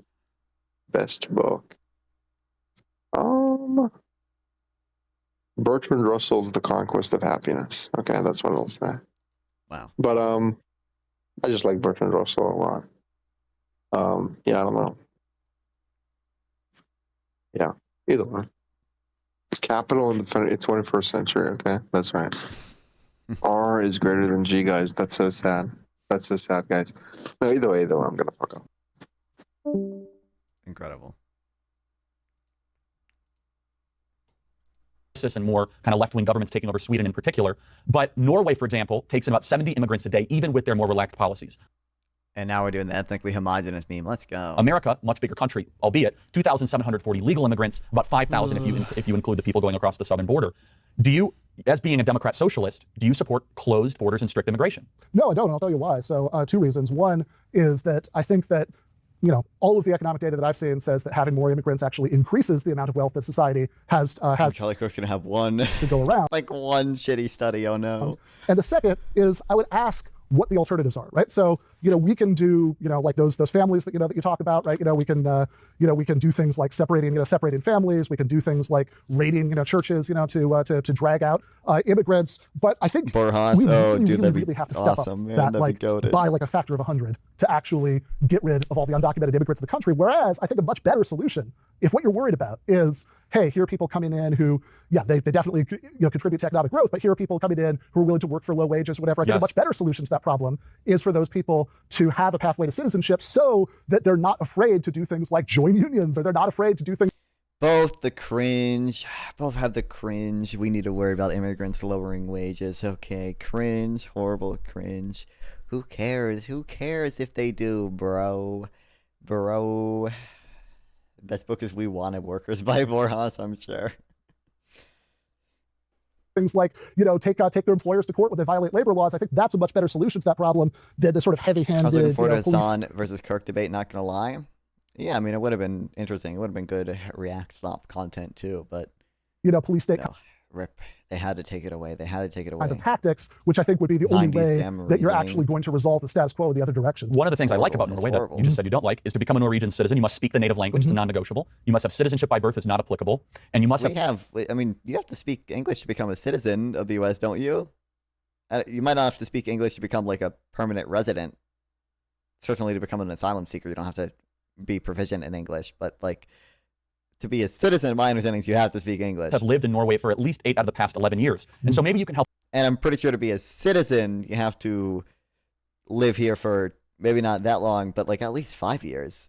Maybe if you get married, there's an exception, but clarify this for me, because the mascot you're wearing on your shirt has changed on this, because I would understand the position you're espousing more if you said, hey, we're going to close off the borders, we're going to take care of our fellow countrymen, we are going to reject these globalist institutions, because Bernie Sanders used to say that. In 2013, Bernie Sanders said, it does not make sense to me to bring hundreds of thousands of those workers into this country to work for minimum wage no, and he's got the Bernie Sanders quote snipe. Oh no. It's like the citizen requirements, like I don't know what it, like they're all gonna fucking differ based on whether you're getting married or like what type of visa you have, but must be at least 18 years old, be a permanent resident with a green card for at least 5 years, 3 years if you're married to a U.S. citizen. Yeah, okay. You must maintain a continuous residence in the U.S., at least 3 months in California, or, I mean, this is, I'm assuming, if you apply in California, and not have any trips outside the U.S. for 6 months or longer. With American kids. Bernie Sanders said in 2007, 6 years prior, if poverty is increasing and if wages... And you also have to have some amount of civic knowledge. Like most Americans could probably not pass the like civic knowledge citizenship test that they give people. Or ask you, who was the first president, who wrote the Constitution, blah blah blah blah blah, like all that stuff. Like, yeah.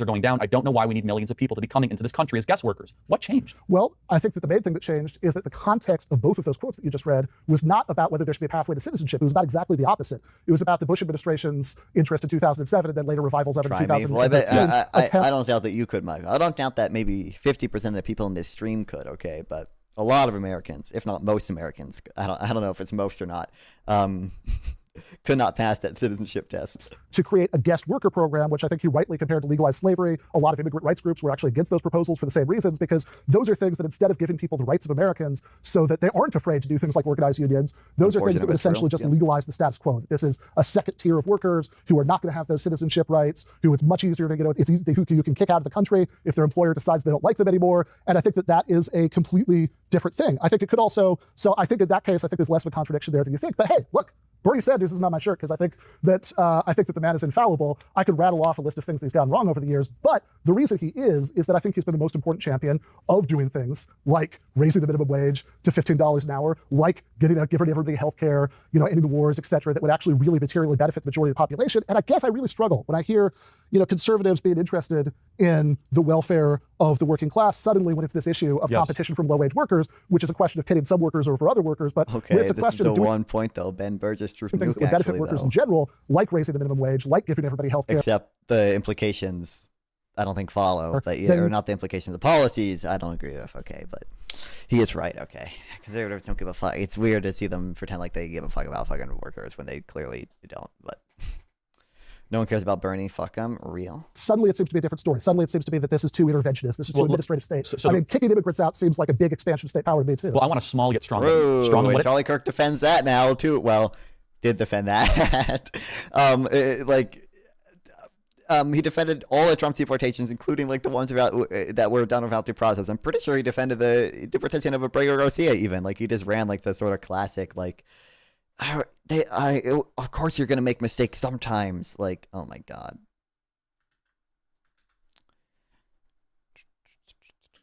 How do you spell his name? Abrego Garcia. Good thing my confidence dissuades you from actually testing me. Why is there always so much focus on worker over the consumer? I know that's so Bob Marley. I'm sure someone else has already like done something very close to these lines or whatever. But I was actually considering just writing a blog post. It's just gonna be called like consumption. It's just gonna be called like consumption matters. It's just gonna be like, okay, like maybe like let's suppose Jeff Bezos is like some evil greedy CEO and like all of his workers fucking work, fucking their legs fall off because they have to walk so far into Amazon warehouses. Like, you know, what are we like? If your portfolio is over $250,000 You should also and you aren't hedged, weigh the fact that like consumers benefit massively from the 2-day cheap shipping that they get. Same thing with immigration, and it's probably especially for immigration. Businesses are consumers too. And that, like, you know, construction is a place where a lot of immigrants work, and that can benefit consumers directly. You know, for example, you know, like just anecdotally, obviously there's data that shows that, you know, immigrants are disproportionately likely to work in construction. But just anecdotally, like there's people installing fiber optic in my neighborhood that benefits us as consumers. And I mean, most of them are immigrants or the children of immigrants, right? Like, you know, I don't think, I don't know if most of them are illegal necessarily. I don't think so. I don't believe so. But, you know, most of them certainly are foreign born or the children of foreign born.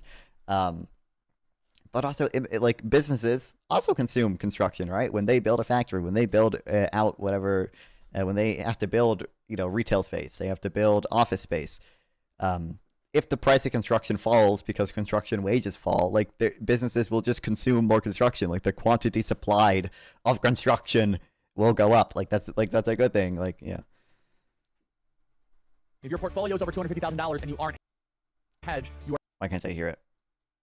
Oh, my headphones are totally desynced. Also, I don't know if this, I can't tell. I think the sponsorships at the beginning of Charlie Kirk shit is like AI because it sounds like it. But, like, it's so weird I can't tell. I never figured it out. If your portfolio is over $250,000 and you aren't hedged, you are sitting on a ticking time bomb. Markets. Like, a deepfake isn't good enough to, like, do all this, like, movement and everything. At all-time highs, but history shows. But why is the audio like this? You know what comes next? Volatility and increased risk. A 10% allocation to gold and silver can help hedge uncertainty and protect your wealth. Noble Gold Investments makes it easy to hedge your portfolio with institutional-grade gold and silver. Right now, every qualified investment will receive a free 10-ounce gold coin and protect your portfolio today. Visit noblegoldinvestments.com. Like, it's so weird. I don't know. Charlie Kirk, it's really you, man. I've been following you since George Floyd, that whole thing went down. I want to preface my question by saying I voted for Donald Trump, but when students say that Donald Trump wants to rule like a fascist and then deports people like Abrego Garcia without due process, I wanted to ask you, how can you call yourself an American patriot when the Supreme Court ruled 9-0 that the deportation was unlawful and that they are ordered to facilitate his return and haven't? How can I call myself an American patriot? Because a MS-13 gang member, wife-beating, child-abusing foreign citizen was sent back to his country of origin pretty easily. That's what American patriots do. Secondly, the Supreme Court did the country of origin where she had a withholding a removal order from. Say that. They said 9-0 that there was an administrative error that he could have been sent to any country except El Salvador. The fact was not that it was wrong that he was deported. Which administrative error implies illegal. Okay. The fact that he was deported to the one country you cannot be deported to. Finally, I don't understand the emphasis and the concern and the hyper-pathological fixation. I don't think, by the way, I also don't think Abrego Garcia actually would have been able to. He would have been able to be deported to other countries legally. But there were also obviously immigrants who, you know, at the same time, were deported, who didn't get due process, who didn't have a right to seek habeas. Right? The Supreme Court has ruled in 2 different cases that, like, the immigrants that were deported did not receive proper due process, and in the future, Trump has to do better with giving them, with notice under what act they're being deported under, and then giving them the what's a habeas, like habeas relief, right? Giving them the actual mechanism by which to claim habeas. On why a foreign citizen who is a Discord link, I haven't confirmed this, but a few channels I follow were discussing this recently. Oh. YouTube secretly uses AI to edit people's videos. The result could bend reality.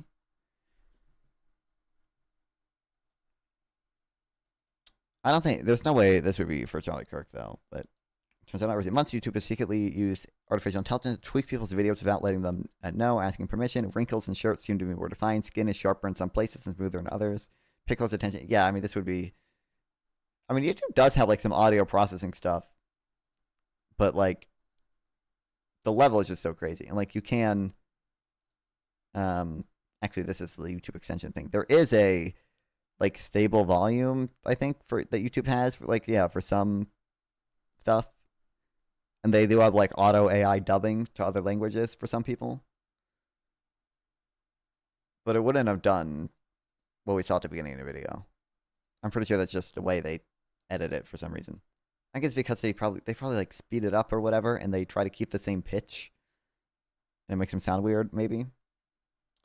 Okay, gotta ask you guys, how come in politics category people who are complete morons and idiots get more views than intelligent people who actually know what they're talking about? Listen, first of all, everyone in a politics category, including myself, is a retard, is an idiot. No one knows what they're talking about. Second of all, I don't like people like slop, okay? They like slop. The slop is what appeals to them. a gang member gets all of the attention of the American left while you... Thought was downstream video upscaling to limit bandwidth. The American people have been ignored by them over the last 30 years. It's creepy and it's bizarre. There are a lot of criticisms to be made that we have been ignored, but at the end of the day, number one, the 14th Amendment grants due process. Wrong. Yes, it does. Not under the Alien Enemies Act. That's incorrect. Alien Enemies Act does not give you the same due process. You're still, the Supreme Court ruled, maybe, no, this was after all the rulings, I'm pretty sure, but, you know, the Supreme Court ruled you are entitled to some level of due process even under the Alien Enemies Act. And the Alien Enemies Act itself is a pretty fucked up thing to invoke, right? I don't think it's constitutional. I'm not a lawyer, though. But the Supreme Court has said, like, it kind of evades judicial review or whatever. You know, it's a little... But regardless of whether it is constitutional or not, it's kind of a fucked up, kind of just authoritarian thing to do in general. Kind of insane to say that because Venezuela... The Venezuelan government allegedly, it turns out in reality didn't, had some connection to Tren de Agua, and because Tren de Agua operates in the United States, therefore we're under foreign invasion and then can summarily deport people. It's crazy, yeah. Number one. Okay. Number two, it was still underway while that happened. Number two, the Supreme Court ruled in 2019 under the Expedited Removal Act that you do not get full due process rights if you're within 100 miles of the border, 14 days of entry. And then number three, do you think that we should have 21 million trials for all the illegals that the Democrats limit? You don't even need trials. The Alien Enemies Act doesn't actually require that you have a trial, but you should have a right, and there were immigrants who were deported who didn't have this right, to dispute factually whether you actually are an alien enemy of 14 years or older or whatever the statute states. And two, you have to be alerted, by the way, what act you're being deported under. The initial immigrants who were deported weren't even alerted what act they were being deported under. In fact, they were like rounded up before that proclamation was even made public. They were deported like immediately after, like the afternoon of the proclamation being made public, and that's why the Supreme Court later ruled, like, hey, this is not a sufficient level of due process. It's crazy.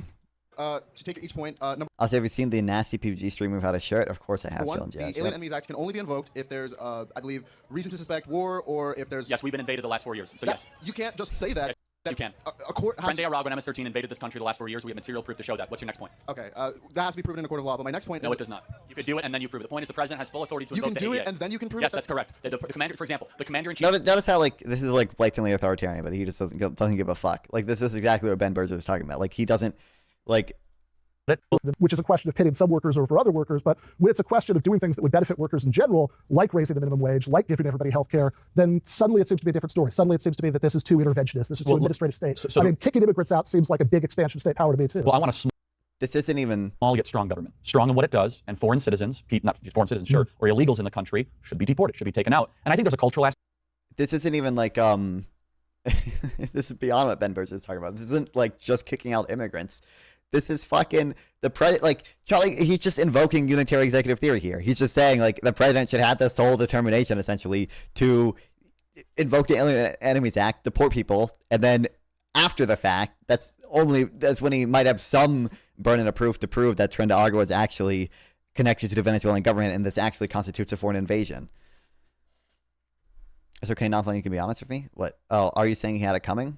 Oh, no, nothing I said obviously implies. I don't think anything I said implies that obviously. Because unilateral, and then you prove it. The point is the president has full authority to You invoke can do the it, ADA. and then you can prove Yes, it. that's correct. The commander, for example, the commander-in-chief has unilateral war powers act within 90 days to be able to defend the country with Asian invasion or war. For example, the president doesn't have to go in front of a judge if all of a sudden he wants to defend ourselves against Saddam Hussein or whomever, North Korea attacking the country. The president is the I hear commander-in-chief who you. can act unilaterally under Article 2 You're gonna, my Twitch gonna get taken down, bro. to defend our country against invasion. You don't have to go to a court first to get permission to act as commander-in-chief. That's insane. Okay, I'm not sure if that's true, but I'll take that for the Of case. course it's true, For the man. case of argument, the Supreme Court still ruled that they have to facilitate his return. They have not. Why haven't they? They asked. It's El Salvador. They said no. The Supreme Court says they have to They facilitate. did eventually get him back, which is a little weird.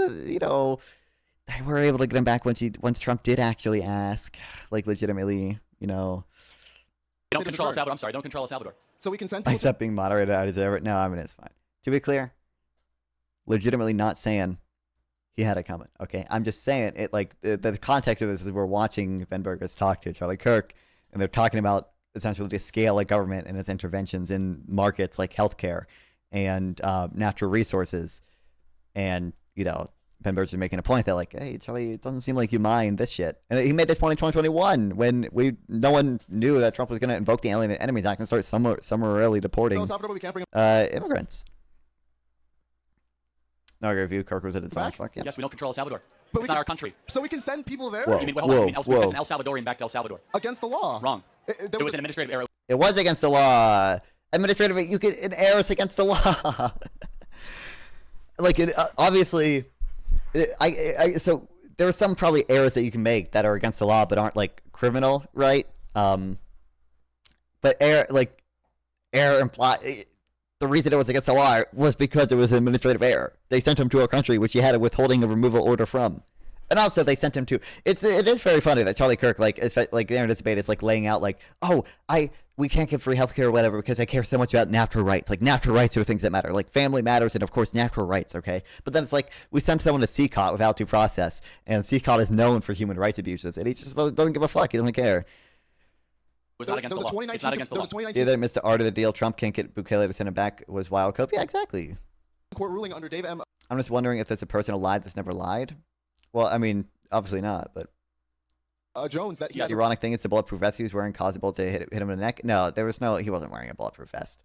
I saw the weird Twitter conspiracy shit about that, but he wasn't. You can see other angles of him where like you could see like his nipples poking through and like you can see his chest like pretty clearly defined. He was not wearing a bulletproof vest. It's just the video looks so weird because he's compressed or whatever. withholding of. They could go to any country except El Salvador. We acknowledge it was the one country he should not have been sent to. It was not an illegal deportation. The judge said, this is your final warning, Mr. Garcia. You could be scooped up at any time and sent to any country except El Salvador. So, ironically, if we would have sent him to the Congo, Gitmo, North Korea, it would have been perfectly fine, which would have actually been foreign prisons. We actually did him the accommodation of him going home. Thank you very much. Next question. We're running out of time. Him going to CCOT, which is like just as bad as fucking Gitmo, but okay, incredible.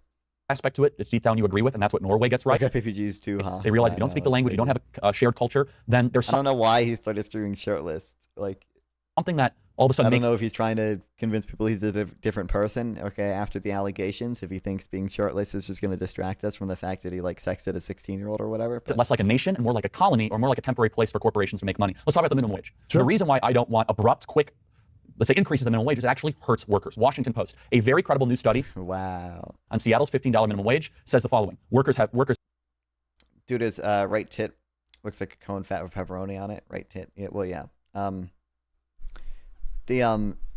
was gonna say something. I I've was seen distracted cut- by Charlie Washington- Kirk's fucking nipples. Post, a very, the reason why I don't want abrupt, quick, Oh, it's not. By the way, I'm not a big minimum wage guy either. Right. I think Ben is probably wrong about it. I don't think minimum wage is particularly important. I just, with every fucking Jubilee person I've talked to, I said I just kind of broadly prefer redistributive policies compared to predistributive policies. Right. Minimum wage is obviously a predistributive policy. I think has more deadweight loss and targets a smaller amount of people than something like a, just cash transfer essentially. But in fairness, the changes aren't that abrupt, right? Like the minimum wage, like Bernie's plan even would be like raising it to $15 over the next 5 years or whatever. Or maybe, I think it might be even longer than that. Like federal minimum wage puts you below the poverty line. No one earns the federal, like 1% of workers earn the federal minimum wage. And a lot of those workers are people who in multi-earning families, which they're secondary income, they're teenagers, right? They're people working part-time or whatever that don't actually need a living wage to survive, right? They're not in poverty because their household has their income to fill in the gaps, basically. Why doesn't minimum wage match inflation? Non-fun or lag behind it even closely? Well, again, I mean, we could pass a law that does that. I think there would be flaws in doing that, but like obviously minimum wage is going to have and inflation between different places as well. Like minimum wage is going to have pretty different effects between different states, different localities, different whatever. It seems dumb to have a federal minimum wage tied to inflation. Because of that, you probably would see pretty heterogeneous disemployment effects in across sectors too. It's going to vary across sectors. That's just going to accelerate inflation. Duh, come on, man. It's econ 101. I mean, I don't think minimum wage has that big of an impact on inflation. You're homoerogenous. Real. Let's take it. Yeah. I'm definitely not pro handout, but I was just under the impression that direct payment had less processing costs and more control payments. I mean, yeah, I agree, Michael. I'm like, yeah. Increases the minimum wage actually hurts workers. Washington Post, a very credible new study on Seattle's $15 minimum wage, says the following: workers have seen cut payrolls, they've been put off hiring, reducing hours, or letting their workers go. That is Seattle. Another study from just because Target raised their wages abruptly in 2019, shows that workers. It's not even a study. Is there a study looking at just Target? Their hours were cut, leaving them struggling. Another one. Okay, so I can go through them. Let's pause and do that. Oh my God, half of this binder is just minimum wage papers. Are you kidding me? Seattle, the same thing. First couple first, because in Seattle there have been a bunch of different studies, including one from UC Berkeley, I know, that have, I don't know which one was published by. I'm pretty sure that UC Berkeley, to be fair, paper is like totally slop. But this is a newspaper that you're referring to there. I'm no fan of the Washington Post. But there was another study from UC Berkeley saying that actually it had no effect on the employment rate in the restaurant industry. Minimum wage has small impact on inflation because the input cost for a burger labor is only a small share, so it will raise prices less relatively to wages. Yeah, it makes sense. Blah, blah, blah. Yeah, I don't think the inflation thing is a big concern. Although, you know, there is enough of a trade-off there that there is some effect there. We should consider essentially, you know, is it a case that enough poor people are going to be hurt by the small increase in price that the segment of kind of workers helped by the minimum wage increase, especially if you do like a fast food minimum wage only increase, right? Would be, you know, to make the effects negative. Can you help my ignorant ads better understand redistributive versus predistributive distinction? Yeah, redistributive is just going to like generally be a sort of like tax and transfer system. So after the market outcome has sort of been realized, we have a tax system and a transfer system to sort of redistribute the sort of outcomes from market systems, right? So we don't cap CEO pay, but once the CEO has been paid, you know, we will kind of have a tax and transfer system to take some money from the CEO and give it to other people. A predistributive policy is going to be one that tries to compress sort of the pre-tax outcome, right? It's going to be like something like unions, which tries to make sure workers have the negotiating power to make sure CEOs aren't paid highly enough in the first place. Which one is less bureaucratic oversight? Well, I mean, it's kind of going to depend. I would say typically taxes and transfers, like redistributive policies would, certainly if you have an efficient tax code. Now, there probably are caveats to that, in that it could be the case that you would have such an inefficient tax code that a more efficient type of redistribution would actually just have less bureaucratic oversight. But like generally, because generally predistributive systems are going to kind of have more compliance costs, like more enforcement costs than taxes and transfers would be my guess.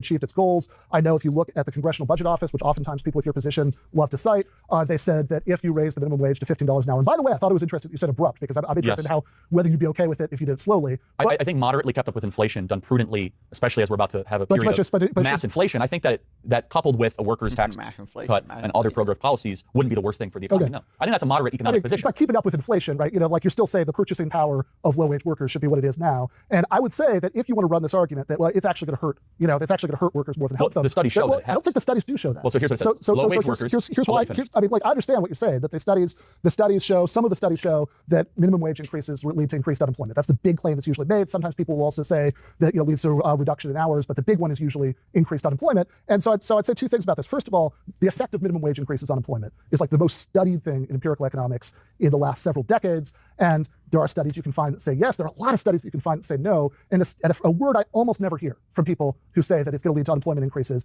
is meta-study, right? In other words, if you look at a bunch of studies over time and see like, this is the clip I saw. It just seems like Charlie Kirk was totally unprepared for this. Since you could have, very small sample sizes and, and making big. It turns out when you this might work for college kids when you just, have like studies you can spam in a setting where, the debate is very short and people are cheering you on. But if you talk to a decently educated person, again, I disagree with Ben Burgess, but like a decently intelligent person who has heard these claims before, they actually can refute them decently well. Conclusions from very small sample sizes is generally, and then like making a big deal about them in the press. That's how people. I think, by the way, I don't have like a ton of reading on a minimum wage or anything, but I think he is like semi-generally correct.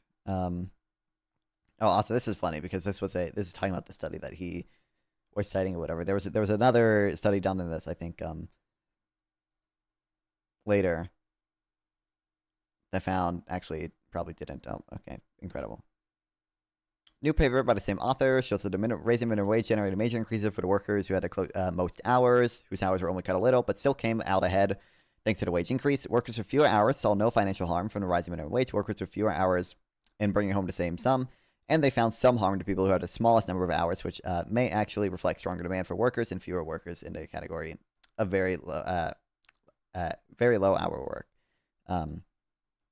Yeah, I think once the authors re-examined it, they didn't actually see that.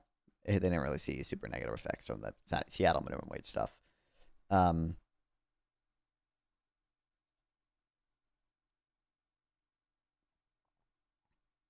Yeah, this is what I've seen before. It's like there's decently mixed evidence from what I've seen on minimum wage, so.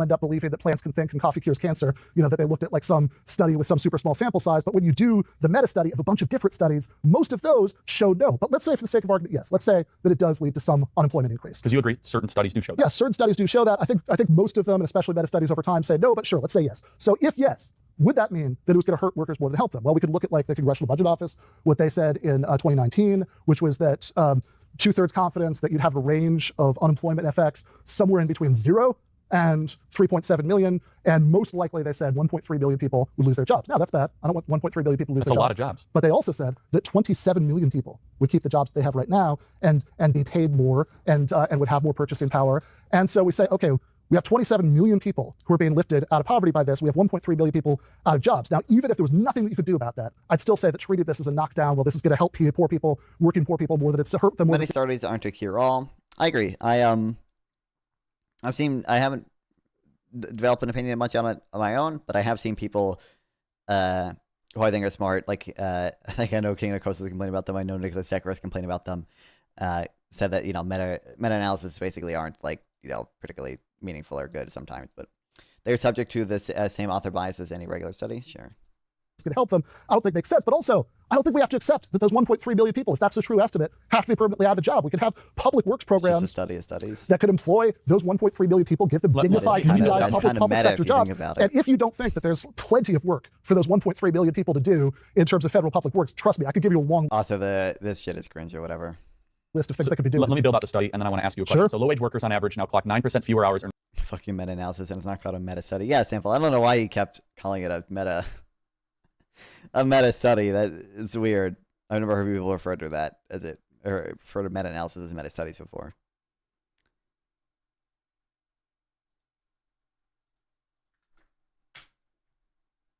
Yeah, meta-analysis can easily be slop. Suppose we want to identify the effect of some treatment, be it a medicine, a government program, or school. The ideal method of identification is one where we randomize the participants. This way, we can ensure that the only difference, on average, between the treated and untreated group is the treatment itself, and thus any difference is due exclusively to it. Unfortunately, we cannot always get the ideal experiment. Recruiting lots of participants is expensive, and thus it limits our ability to detect real effects. A meta-analysis is a way of getting around these restrictions. Rather than have to rely on the limited precision of any given study, we can simply combine them. Specifically, we boil down the effect of a treatment to a single parameter, which we can then average, weighted by its precision, and thus the size of the sample. I want to cite meta-analysis prominently here. Oh, this is a website. Okay. I said it's the best resource on a topic. Despite its promise, I believe this method fails in practice. The conditions under which we can aggregate studies are too restrictive. We start with a prior belief about the effect of some program. As we receive new information from experiments about the effectiveness of the program, we shift our belief part of the way to the effect in the study. Because there's only one thing we care about, we are shifting along one dimension. But if an experiment is testing something similar, not quite the same as another experiment, we are shifting along another dimension. Because we don't know how close to parallel they are, we have no idea how much to shift our beliefs. There is no obvious way in which we can add up the effects from UBI experiments in Compton and Dallas and Chicago to determine the effects of UBI in Virginia, much less how we should add together experiments testing things which are almost, but not quite UBI, like unconditional cash transfers to poor families in UBI. This is especially acute in economics. If there are multiple studies of a medication over time, it is reasonable to think that these will have the same effect, even if the studies differ in some particulars. We might still be able to pool the experiments. For example, we could weigh the effect by the size of the dose. Not so in economics. We would expect the effects of different policies in different places and times to vary substantially, and we are much less able to run experiments at all, often having to make do with some natural experiments. Second, we cannot trust studies unconditionally, especially as we get away from top economic journals. What's up? Hello? Incredible. However bad you think economics is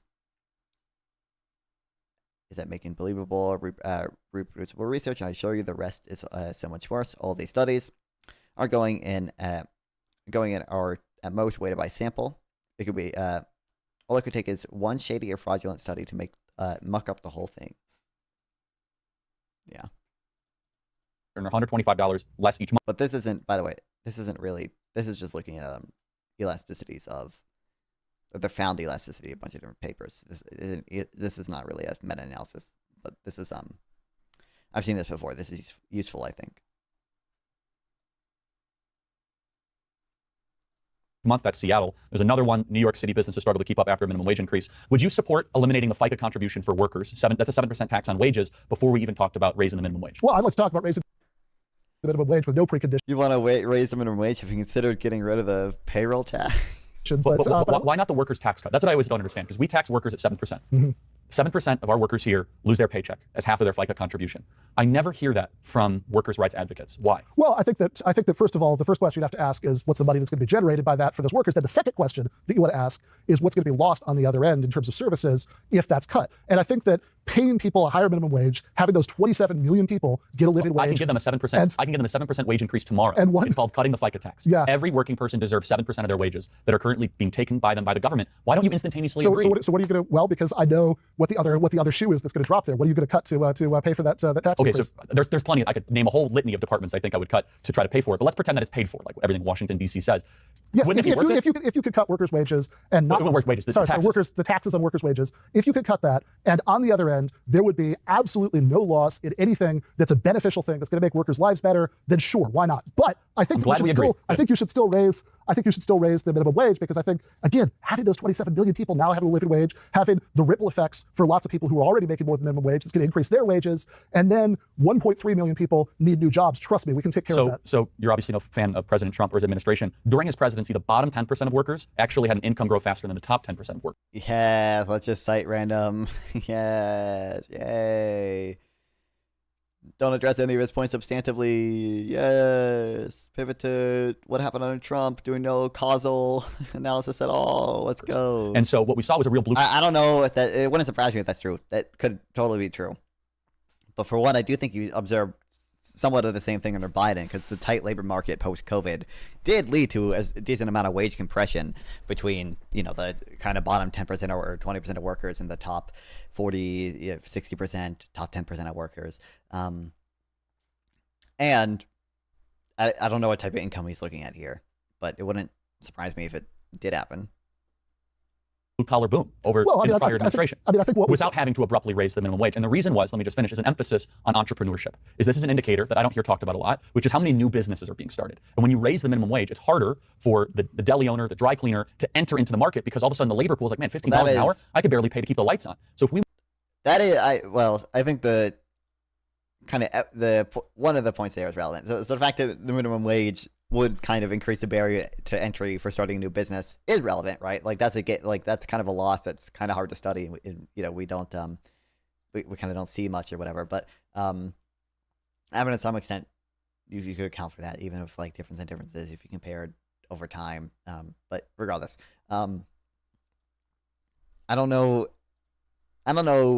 if the metrics of new businesses started really matters that much. I don't think that's totally irrelevant, and there might be cases where it matters, but at the same time, like, why are you an enemy of the workers? Non-fun. I hate them so much. They're so entitled. Okay, goddamn. Oh my god, they keep taking them from Jeff Bezos. Okay, fucking, what the hell, my goat. But anyways, certainly there are cases I could see that metric being relevant, but also, I have no reason to like think on its own more businesses being started. It's like necessarily like super good or like the most relevant indicator. I could imagine a case where it'd just be better for bigger businesses to succeed. What's up?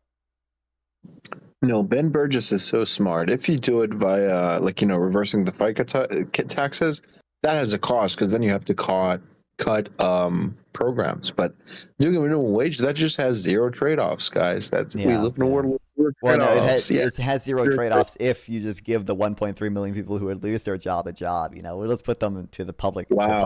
Just do a job guarantee. That's awesome, guys. That's awesome. Yeah, exactly. Yeah. Do a reverse payroll tax, which is socialism. He doesn't know it. Doesn't know it. That's the problem. He doesn't know that a wage subsidy plus a consumption tax is socialism. That's so sad. Unbelievable. We want new business, and you agree, entrepreneurship is a good thing, right? I think it's good to have new businesses. I'd like more of them to be organized as worker cooperatives. We're going to talk about unions in a second. We can get into that. I want to get deep into unions. But I do just want to say on what you're claiming about the Trump economy, because I think this is an important point, right? So yes, sure. What explains those numbers that you just mentioned? You'd say it's a new emphasis on entrepreneurship. I'd say it's two things. I could go through other things too, including an energy renaissance. But I think the primary things are two things. One, that quite a few states during that time period actually did raise their minimum wage, and I think that had a big effect on that. Two, sure, that employment increases give workers more bargaining power, which a lot of conservatives now object to. They say, oh, nobody wants to work. But employment increases give workers more bargaining power in the labor market, and that's a good thing. But that's not really this new emphasis on entrepreneurship that Trump was doing. If you look at all the employment figures, whether you're looking at the overall civilian employment rate in the United States or whether you're breaking it down, black, white, Hispanic, whatever, all of those, you see the same trend, which is that in 2009, at the beginning of the Obama presidency, when the effects of the 2008 crash were really coming in, all of those were way up here. That there was you have like 10% unemployment. Over the course of the 8 years of Obama, it goes from 10% to 4.7% overall civilian, unemployment. And then sure, into the 4 years of Trump, or, we'll give them a pass for the COVID part, but under those years of Trump, then you go from 4.7 to 3.5. So that is a continuation at an overall slower rate, but a continuation of what had happened before. And the reason I'm bringing that up is not that I'm a big Obama guy. I mean, look, no, I know you're not. As you know, I'm a Bernie Sanders would be a good start guy, but. And I want to get into that too. Yeah, absolutely. Because I think you are cleverly cloaking your radicalism into three issues that are. No, I've not been. We're gonna. I don't think I didn't. I haven't done any of it today. So I think I front-loaded the radicalism and said these would be baby steps in the right direction, and I'm very confused about how you could be a populist without supporting those baby steps. We're all Hegelians now, I suppose. No, but I do want to finish the point because I think it's an important one, right? That it's not that I think Obama is great. It's that I think that if you're going to say the populist thing about Trump and Trump economics, even though this is a guy who appointed hardcore union busters to the National Labor Relations Board. This is a guy who tried to throw millions of people off of healthcare, in terms of going against the Medicaid expansion. This is a guy, who tried to make it a lot harder to qualify for food aid for those families he talked about. That the big populist thing is that he oversaw economic growth and hence job growth. Well, hey, if that's enough to be a populist, Barack Obama was a better populist than he was, and Bill Clinton was a big populist because he oversaw lots of economic growth in the 1990s. I mean, Trump messages like a populist. That's the important thing, right? And then Trump has other populist policies, like the tariffs or whatever that he has as well. I'm saying, though, is that it's mischaracterized that the people that you say you care about, the lower workers, actually did really well under those 4 years. I think Trump could have been more conservative, more populist in certain things. And just to clarify on the food stamp issue, millions of people got off of food stamps under Trump voluntarily because their wages went up. But I don't want to get too bogged. I really don't want to get too bogged down. What's up? Bro, I remember this. I remember watching this like 4 years ago and cringing to fucking death when he mentioned Hegel. Bro, you're not smart. You're not tough. You're not an intellectual. You're not high IQ because you know the name of some figure you never read. Shut the fuck up. You're not Marx. You're not the critics of Marx. Shut the fuck up. Shut the fuck up. Fuck you. Fuck you. Anyone who's like, oh, Hegel, by the way, who is no substantive criticism of Hegel, just shut the fuck up. on the Yeah, Trump you presidency had thing. that extra But- 1% change of unemployment going down, which is a continuation of previous Right. trends. But So, sure. so let me kind of ask you more broadly. I guess we could go into some of these other I have aspects. a question I'd love to ask you in a minute, by the way, but go for it. Yeah, you're free to do that too, by Sure, the sure. way. Do you trust the government? Do I trust the government? my God. Do I trust the government to tell me the truth, to do things that no, the government by and large that I think that those millionaires and I'm gonna billionaires, game the on guys in shirt likes to myself. talk about, exert vastly too much influence. But here's where I think people often go wrong from that true premise that the government is untrustworthy. I think premise is fine, but the conclusion, therefore, we should have less government in the sense of we should have less expansive social services. We shouldn't give everybody health care. I think that that's a fundamental confusion because I think that there's a difference between talking about what the government can do to you. And there we're talking about police, ICE, the expansion of the national security state, Yeah, this is and important. what the government has a legal obligation to do for you in terms of supporting what I would see as fundamental human rights like healthcare and education. Let me tell you where I think there's a flaw in this, and I really want you to talk about this. You say healthcare and education. There must be bureaucrats to enforce these things. You need the administrative state. So then you get the CDC, you get the NIH, you get unregulated agencies that you, as being someone who focuses on democracy, focuses on the power of the people, where is the check and balance against the CDC, the NIH, HHS, for every I'm gonna, bro, come on. First of all, unregulated agencies, really? Like, I understand a broad point we're making here, but obviously there are regulations on the deep state, on the fourth branch of government. Okay, obviously there are limits to what they can do, quite obviously. And this guy doesn't give a fuck when Trump is, like, the people who are most concerned about the fourth branch of government, all this bureaucracy, whatever, don't give a fuck when Trump weaponizes it, when Trump brings it directly under his control. Like, you would think, like, which, to some extent, we got rid of the fourth branch of government, okay, by just bringing it under the control of the president, under the unitary executive, okay? Like, which is more dangerous? Like, a CDC, the, like, day-to-day is sort of independently managed, and, like, the president can't fire civil servants within it for no cost whatsoever, or a CDC, where the president can do whatever the fuck he wants, whenever the fuck he wants. Like, what are we doing, dog? It's, it's obviously the second one, and that is exactly what Trump is doing with every single agency everywhere. government program, you need hundreds of thousands of desk workers, which is where the word bureaucrat comes from in French. So you say you don't trust the government, yet you support expanding the social services, which will then necessarily expand government. Why do you want to expand something you don't trust? Well, first of all, congratulations. Yeah, and also, I mean, you could do, I think, with more efficient benefits. Oh, Tesla Johnson, thanks for the gifted, you gifted to Sanapi. Wait, you can do that on Twitch? Wait, you can just... Wait, I thought you, I guess, nothing stops that. I forgot, or I didn't know that you could just, just like gift subs to whoever. I know you could gift a sub to a specific person, but I kind of assumed it would have to have like some check for like if they actually watch the channel. But thanks for the gifted sub, Tesla Johnson. Let's all welcome Hassan Abi into the non-fun army. Okay, let's go.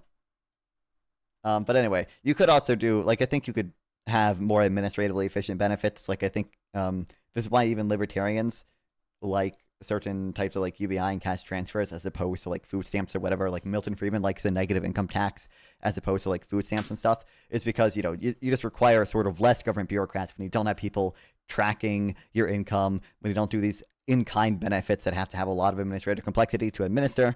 And you just kind of give people cash. You just give them a tax credit, right? Like you could expand social safety net and you gifted one to execute. Thanks for the second gift of sub, Tesla Johnson. I do really appreciate it. They do really help me out. Hell yeah. Now I can get my Twitch payout and actually pay for my fucking Twitter premium subscription, okay? But yeah, hell yeah. So the French vocabulary, I like it. But I have other words too. We could après no les deluge, which means after me the flood. We could talk about all my favorite French terms if you'd like. We could do a whole thing. Are you right for the Fetish means young one. I'm in magazine, for goodness sake, so we could exchange notes on Robespierre and Jean-Jacques Rousseau. I've only read the Confessions once. Go ahead. Okay, well, I'd be happy to do all of that. Although my French is like Duolingo. I can't. Is NITD or pre? I'm assuming to me re. It's redistributive. Do that much, but I'm done. I promise. It's not compressing pre-tax incomes, it's compressing post-tax incomes, right? Like it's, yeah. But I would say that if you don't want bureaucrats to have more power, that's the big objection. No, that's part of the objection. Okay, it's an element of it. Sure. So let's start with that element. So if you don't want bureaucrats to have more power, then the thing that you should really object to, right? Because you said earlier, you think we got to have some kind of social safety net. So we're agreeing that there are some social services programs. We're arguing about how expansive they should be and how they should work. Generous versus limited. Sure. Okay, but this is the thing. If you want those bureaucrats to have less power, you don't want limited. That's the last thing that you want. You want generous, and here's why. Here's why. I know. Like I really like what you just did there. Like that was some good You know, So to restrain their power, you must give them a lot of power. No, you're not giving them any power. You're taking away their power. It's a really simple argument. Here's how it goes.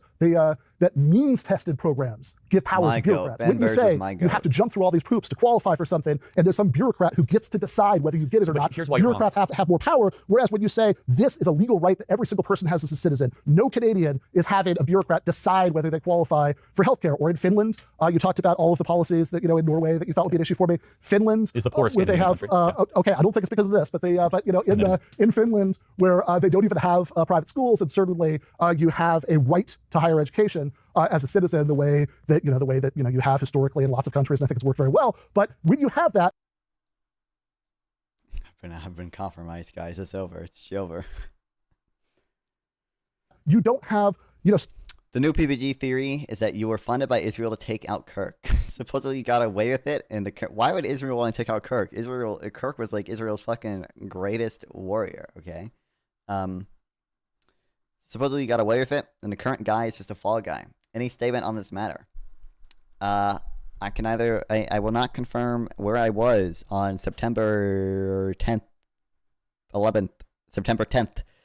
I will not confirm or deny whether or not I was in Utah on that day on Utah Valley campus at 12:10 p.m.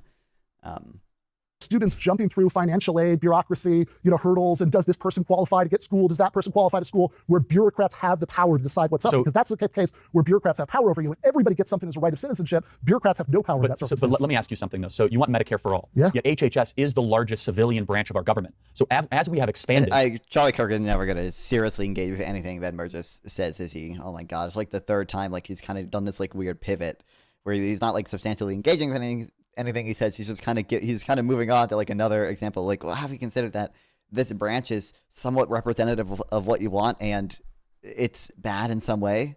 Medicare, as we've expanded Medicaid, it hasn't. Or in the case of Norway, he just said like, oh, it's only good because X reason, because of ethnic homogeneity. Have you considered no minimum wage in Denmark? Like, bureaucrat deciding healthcare. Am I overthinking this? It must be the case, right?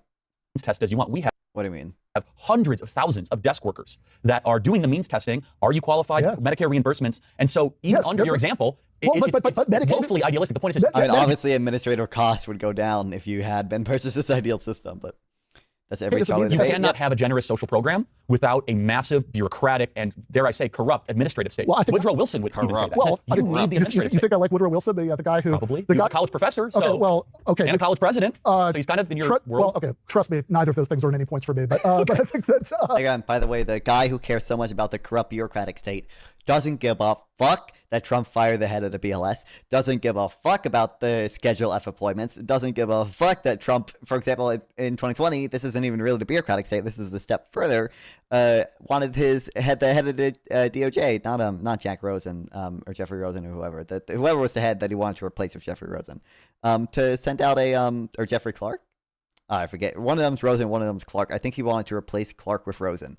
Wanted to get the DOJ head, Clark, to send out a letter claiming that the DOJ had found election fraud in states when they didn't, to try to change the outcome of the election. Like, this guy is insane. I don't give a fuck. Question, do human beings have tails? Obviously I've seen this. Do human beings have tails? Do you have a tail? You know, I have never met anyone with a tail. I'm not exactly sure the answer. Exactly, but fetuses have tails. Kind of proves that at that phase they are not a human being. They got tails. Humans don't have tails. We're not dinosaurs. Let me even show you a photo if I may, okay? Do you truly, in your heart of hearts, truly believe that this is a human being? Without a doubt. Without a doubt? Yes. This is a dolphin fetus. So let me... Without a doubt, a dolphin fetus is a human being. This is a human fetus. Look how similar they look, but quite different. Dolphin. You just confirmed that a dolphin, in life, do you confuse dolphins for human babies often? So let me ask you go to SeaWorld and you're like, someone's got human babies in that aquarium. Get the human babies out of the aquarium. Well, you labeled it as a human fetus. No, I did not. No, I did not. If I could swim with the dolphins, the soft and gentle. That's fair. But I mean, Woodrow Wilson is the guy who resegregated the federal bureaucracy after it integrated. He put Eugene J.V. Debs in jail. Nobody on the left is going to see Woodrow Wilson as a hero. Liberals, nobody on the left. But I was just going to say, I know plenty of people that would, but that's fine. I don't think you're going to find a lot of FDR, LBJ, John Dewey, all these people believed in a strong administrative state. Well, I mean, you're rattling off a bunch of liberals, but that's okay. We don't need to argue about the historical figures. Let's just say this: if you're talking about administrative state, bureaucracy, well, your example is Medicaid, which is a means-tested program. And even at that, even despite the means testing, which is the part that gives the bureaucrats their power, which is also the part I'm objecting to, even despite that, we're talking about bureaucracies. As I think you mentioned earlier, the government has no monopoly of bureaucracies, plenty of bureaucracies in the private sector. And if you want to know which programs have the smallest overhead, right? Even Medicaid, even despite the means testing, Medicaid, Medicare, all of those. I don't know exactly how the system works, but like to some extent, it is going to come down to government bureaucrats. Have much smaller administrative. Although I think like Canada is complicated because there is like a role for private insurance in Canada still, and like a lot of it is administered through not the federal government but through the state or the provinces. Sorry, so I'm sure private insurance does play some role in that still, but I don't know. Like I said, I don't know exactly how the system works. Unlike you want Jeff Bezos to run the world. Hey, I am a small business, okay? So you should support me, okay?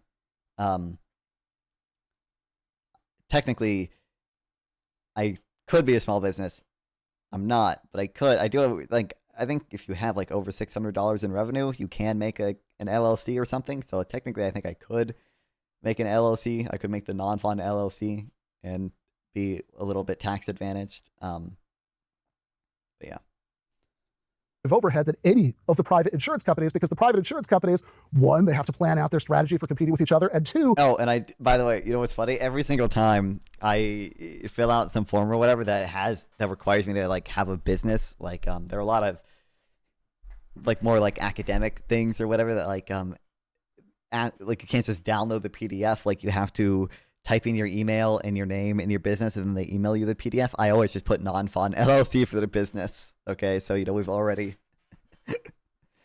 basically already real. Actually, when you think about it, make an LLC so you can fund a super PAC and start washing Russian rubles. That sounds based. The private insurance companies have. There is such a thing as government bureaucracy, or sorry, government corp. Internal bias one out in real. A vast bureaucracy that is. My headphones are totally desynced. God, I don't know if I should get new headphones or not. I don't like need new headphones, but I kind of want new headphones. But if I were to get new headphones, I also don't know what new headphones I would get because I need a pair of wireless headphones. But also, I feel like if I were to spend like $200 on headphones, I'd want headphones that don't sound like ads, and those would involve a wire and probably like open back headphones. Is dedicated to finding ways to deny people's claims because they've always got one. Like, bro, I looked at the boat. Oh, this is a total sidetrack. This doesn't matter at all. Okay, but oh my god, but the Bo's like Comfort Ultra. Like this is the headphones I have right now. This is like the upgraded version of them essentially, and then I'm gonna go to Amazon. These headphones, if you just like look at the frequency response, and I'm not an audiophile like at all, to be clear, but oh my god, it just looked like absolute ass.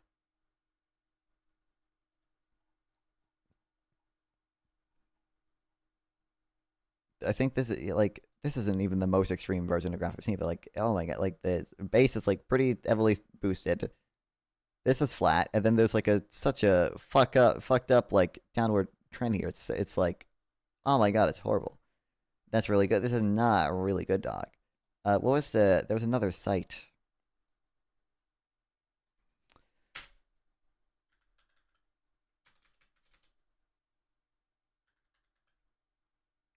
What do you look for in headphones? I just want a I don't, like I said, I think I probably have to have two different pairs of headphones because I need like when I go on my walks and stuff, I need a pair of wireless Bluetooth headphones. They don't have to sound great. Like I said, I'm not remotely an audiophile or anything, so they don't have to sound great or anything. They need to have good active noise canceling, and they need to be comfortable. They need to be comfortable enough to wear all day. Like a issue I had with the part of the reason why I like the Bose headphone shit so much is because like they actually go like over your ears fully and like rest very comfortably. I had the Sony WH-XM 1005 whatever bullshit or whatever. Those like kind of rest on your ears. They don't go like fully over your ears and stuff. And like it's yeah, this shit like it was not comfortable at all. There's a lot of headphones like that. And then I probably want to get like just a wired pair of headphones that's actually like a decent, like I'd probably get the DT990 Pros, I think. But they're expensive. Well, they can get them used for a little bit cheaper. I'd probably do that. Well, Pedro with I went to school for music production, so I can help you get something you like depending on what you want. Headphones, lol. Bass, Tuscaloosa Johnson. I do also need to fix my microphone audio filter shit, because I think the filters on it are fucked up.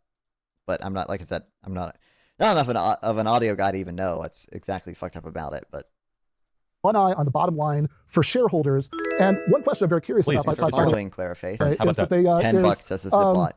You know, you It's a object bot. It's for all gonna these be a reasons. bot. You think It's it's too gonna be a bot. interventionist, It's you gonna think be it's a too much bot. administrative state to just providing everybody with healthcare. These are all elements of the critique. With Yeah. you know, providing people with healthcare as a human right, so that you can have like what people I know in the UK always tell me, which is, hey, when whatever my mom got cancer, when whatever the situation is, people will say the only person I ever talked about this was with a doctor, which is very different from Americans' experience with healthcare. If you can object to that on the grounds that that's too much big government, I am really curious whether you'd say the same thing for like fire services. Like would you be okay with it if we didn't have public fire services? They didn't say anything in chat, so it could not be a bot, but it could also just be a bot that doesn't advertise anything in chat. We'll see. Absolutely not. As I said, small but strong. Okay. The government exists, as it says in the preamble of the Constitution, amongst many other things, to secure the blessings of liberty, to ensure domestic tranquility. And Hamilton said it best, that you need a nimble yet effective federal government, good at what it does, but not overreaching. And that's the whole idea of conservative populism, is within this constitutional republic framework. I'm a big fan of firefighters, police officers. I'm a big fan of border patrol. I'm a big fan of all these sort of things. But when all of a sudden I believe you get outside of the constitutional limits, is where you birth this fourth branch of government. And our mutual hatred of Woodrow Wilson is a perfect.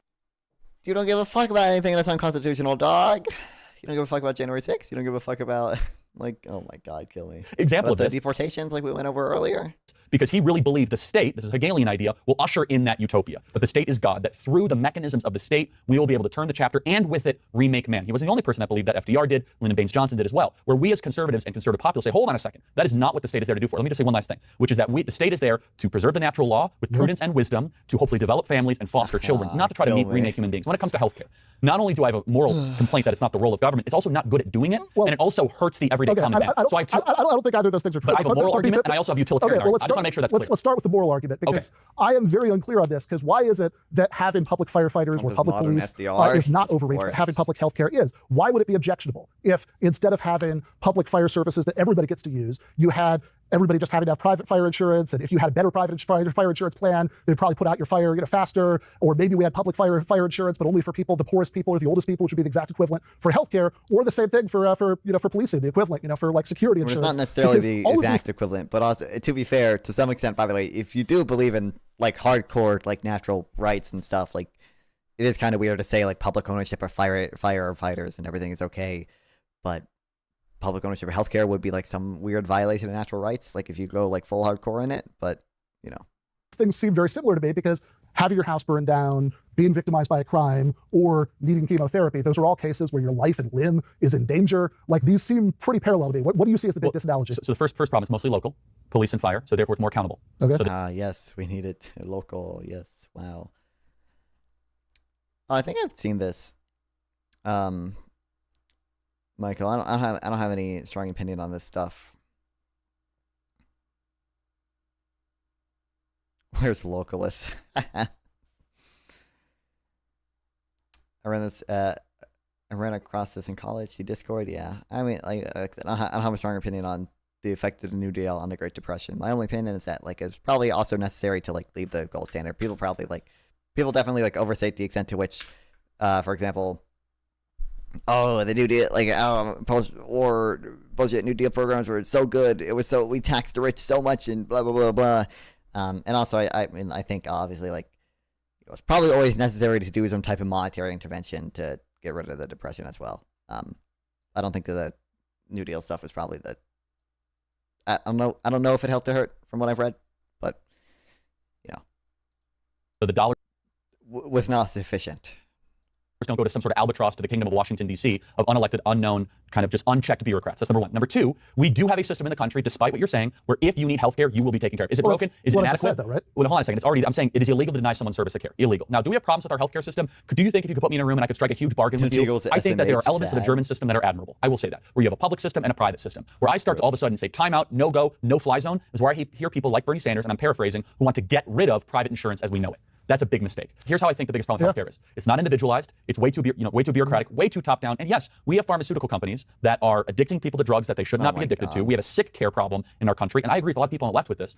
Maybe we'll agree that we have an obesity problem. We have a problem of how we get our food. We have a corporate farming problem. It's all because of families. So I think that a government-run system of healthcare that will be more similar to how the IRS or how the Postal Service works, that's somehow going to be the solution to that? Absolutely not. The Postal Service is amazing, and I do not think say that again. The Postal Service is amazing. It has been an engine of upward mobility. It has All right, an engine of upward mobility? That seems like an extreme. Even if you think the post office is good, that seems like a pretty crazy claim to make. Of racial equality, if you building the black middle class, massively an engine of that. Have you ever used the Postal Service? I have. How many people does the Postal Service hire? Probably in the tens of thousands, right? Which I guess could have some meaningful impact on like the upward mobility for black people, maybe?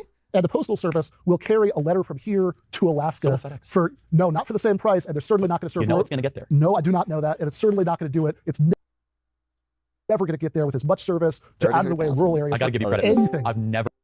What's up? Two things. One, last time I checked, I think the Postal Service hires more than 500,000 people. Okay, maybe. Sure. Second thing, fuck Kirk for saying this is a Hegelian idea. Shut up. Shut the fuck up.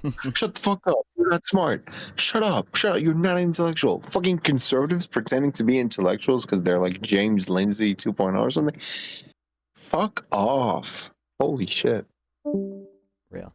Yeah, I think it does hire pretty close to 500,000 people.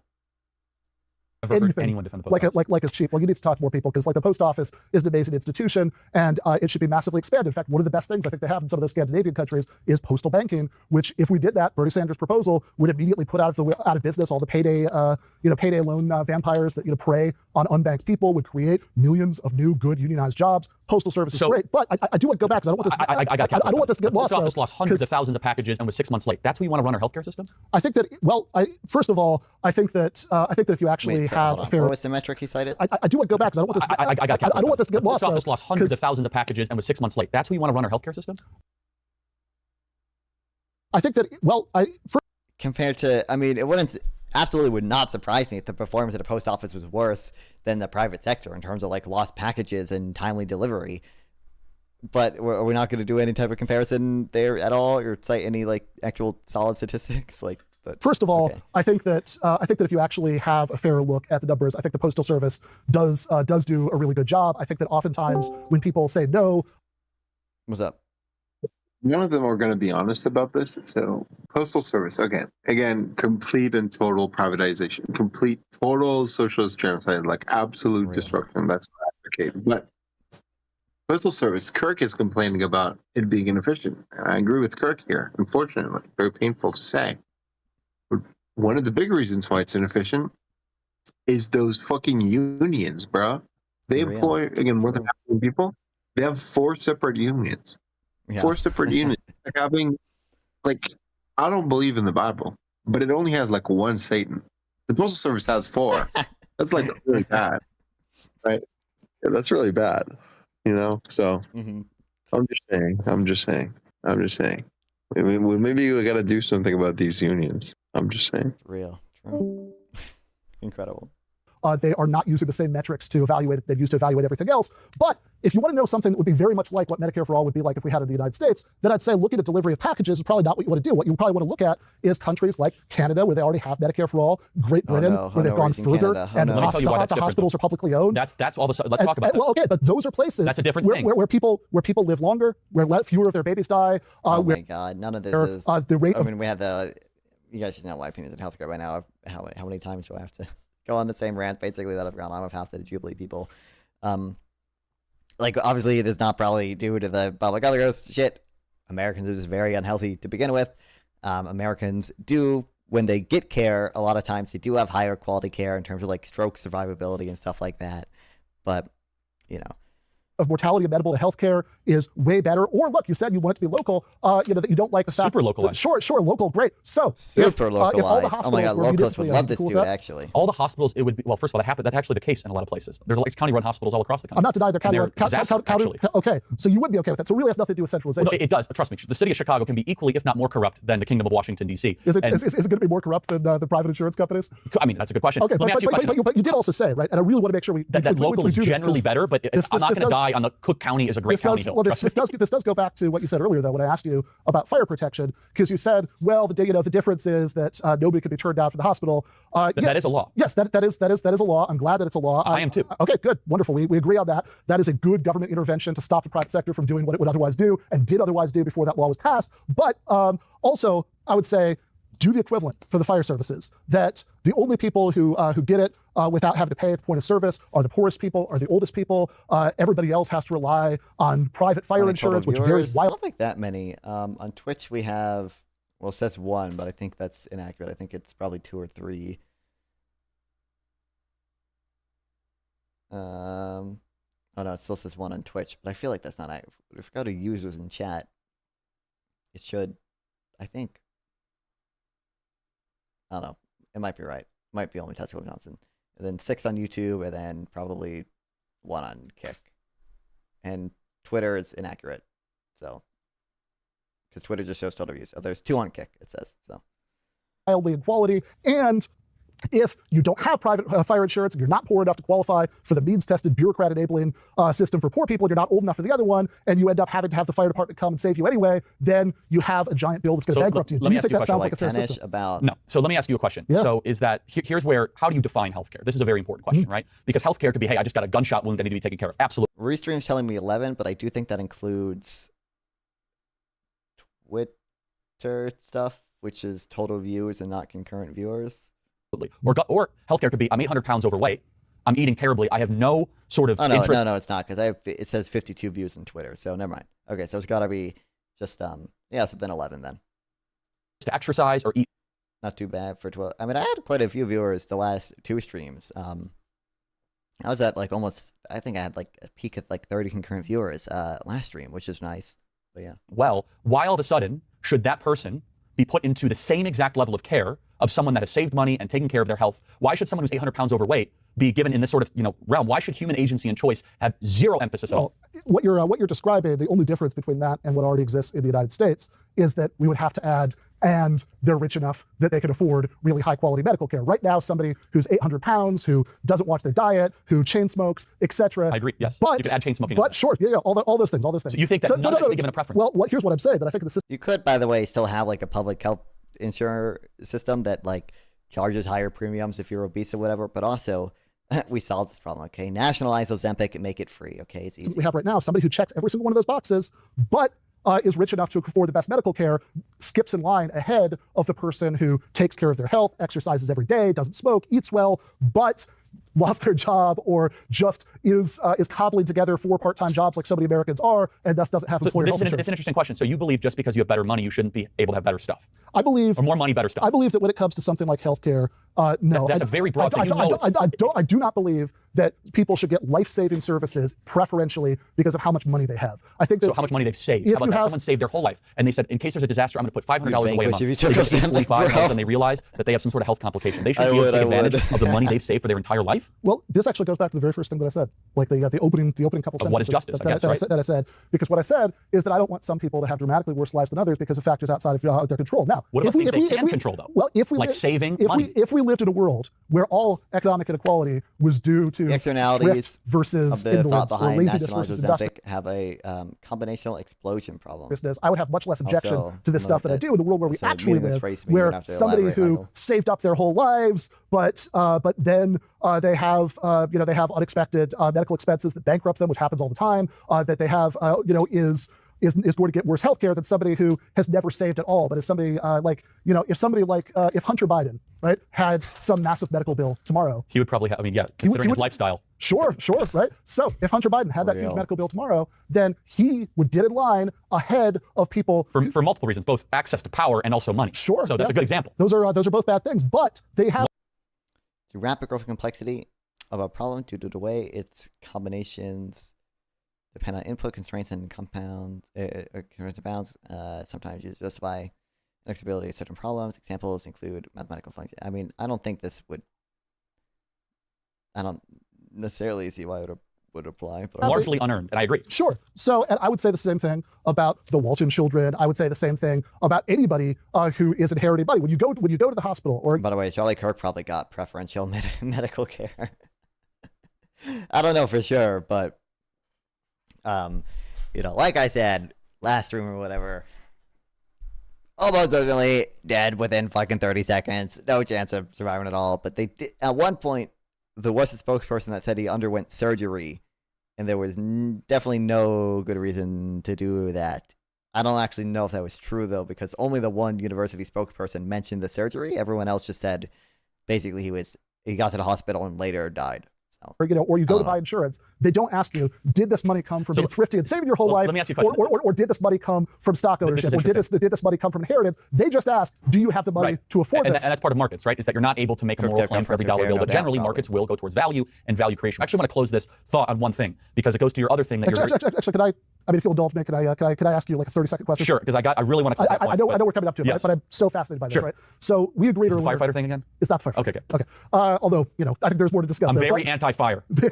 Well, that's good. You should be equally anti-cancer, and then just like we have fire departments, we should have that. That's why I think people who eat well and don't smoke and make good decisions should be rewarded for human agency. Yeah, which is not at all what because the inverse of your statement. I just want to make sure this is clear. The inverse is you say that people should not be penalized for factors outside of their control. The inverse is that I think people should be rewarded for factors inside of their control. Yeah, and most of what we've got right now is not about. No, I agree with that. I want a system that rewards people for good choices. Okay, so here's what I want to ask, real quick, I promise. So we established earlier how much we both liked Jeff Bezos. Yes. Just like that's Jeff Bezos. Are you going to ask me, should I raise his taxes? Well, because this is why I'm curious about it. Because I saw in 2019. Yes, with Kyle Kalinske. Yeah, and he asked you, would you be willing to raise Jeff Bezos' taxes by like 1% to provide housing for every single homeless veteran? And your response at that time was that you'd hope he'd do it voluntarily. And I think at this raise his taxes by 1% or do a 1% wealth tax? Those are very different things. We've established that's not going to happen. He'd prefer to buy a spaceship. So that's probably true. Yeah. So if you put a gun to my head, would I raise his taxes? I mean, I guess if I was a representative, I guess yes. Okay, that's good. This is a weak ass answer. Progress. I'm so proud of you. Let me tell you, I guess conditionally, if all of a sudden there would be a comparable piece of legislation alongside of it that would actually value and prioritize things I cared about. If it was just to raise his taxes to go into the current albatross pit of the administrative state, I'd rather have him buy spaceships than give money to Fauci. But if it was earmarked for a housing for homeless veterans, and you would say yes, the answer is yes, because I think Jeff Bezos, from a moral standpoint, but let me tell you why. Let me clarify why. Jeff Bezos games your favorite department, the Postal Service. He games the corporate tax loophole system. Jeff Bezos has a total disregard for what I consider to be the American way of life, and he has this weird fascination of going into orbit. And guess what? I hope he stays there. Okay. Well, I congratulate you on this progress. Well, you could call it progress. You could also call it a commitment to prudence. I want to ask you a question. I will get back to the question. I want to ask you what, and I want to get more into philosophy here. What's your view of Karl Marx?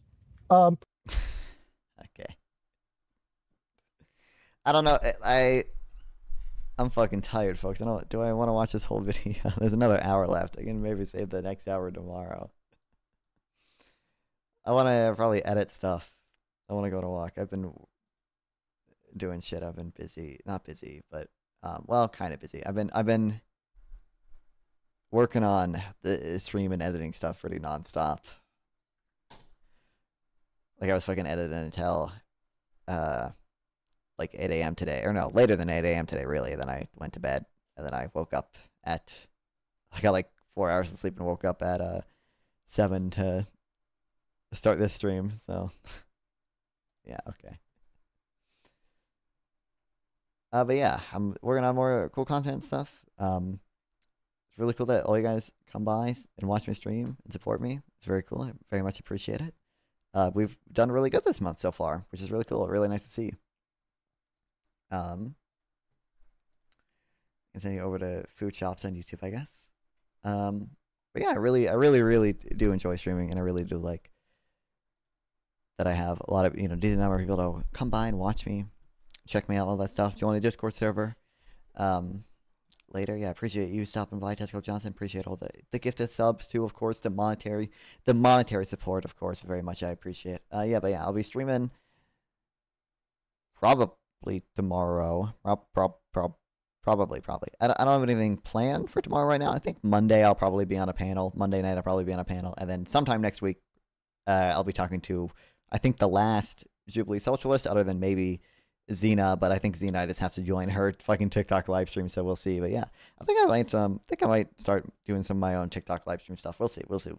But yeah, I'm gonna go edit some stuff now. But yeah, greatly appreciate it. See you guys tomorrow or the day after for sure. Got cool stuff coming up. Okay, really cool to you guys watch me. Love you guys. See you guys.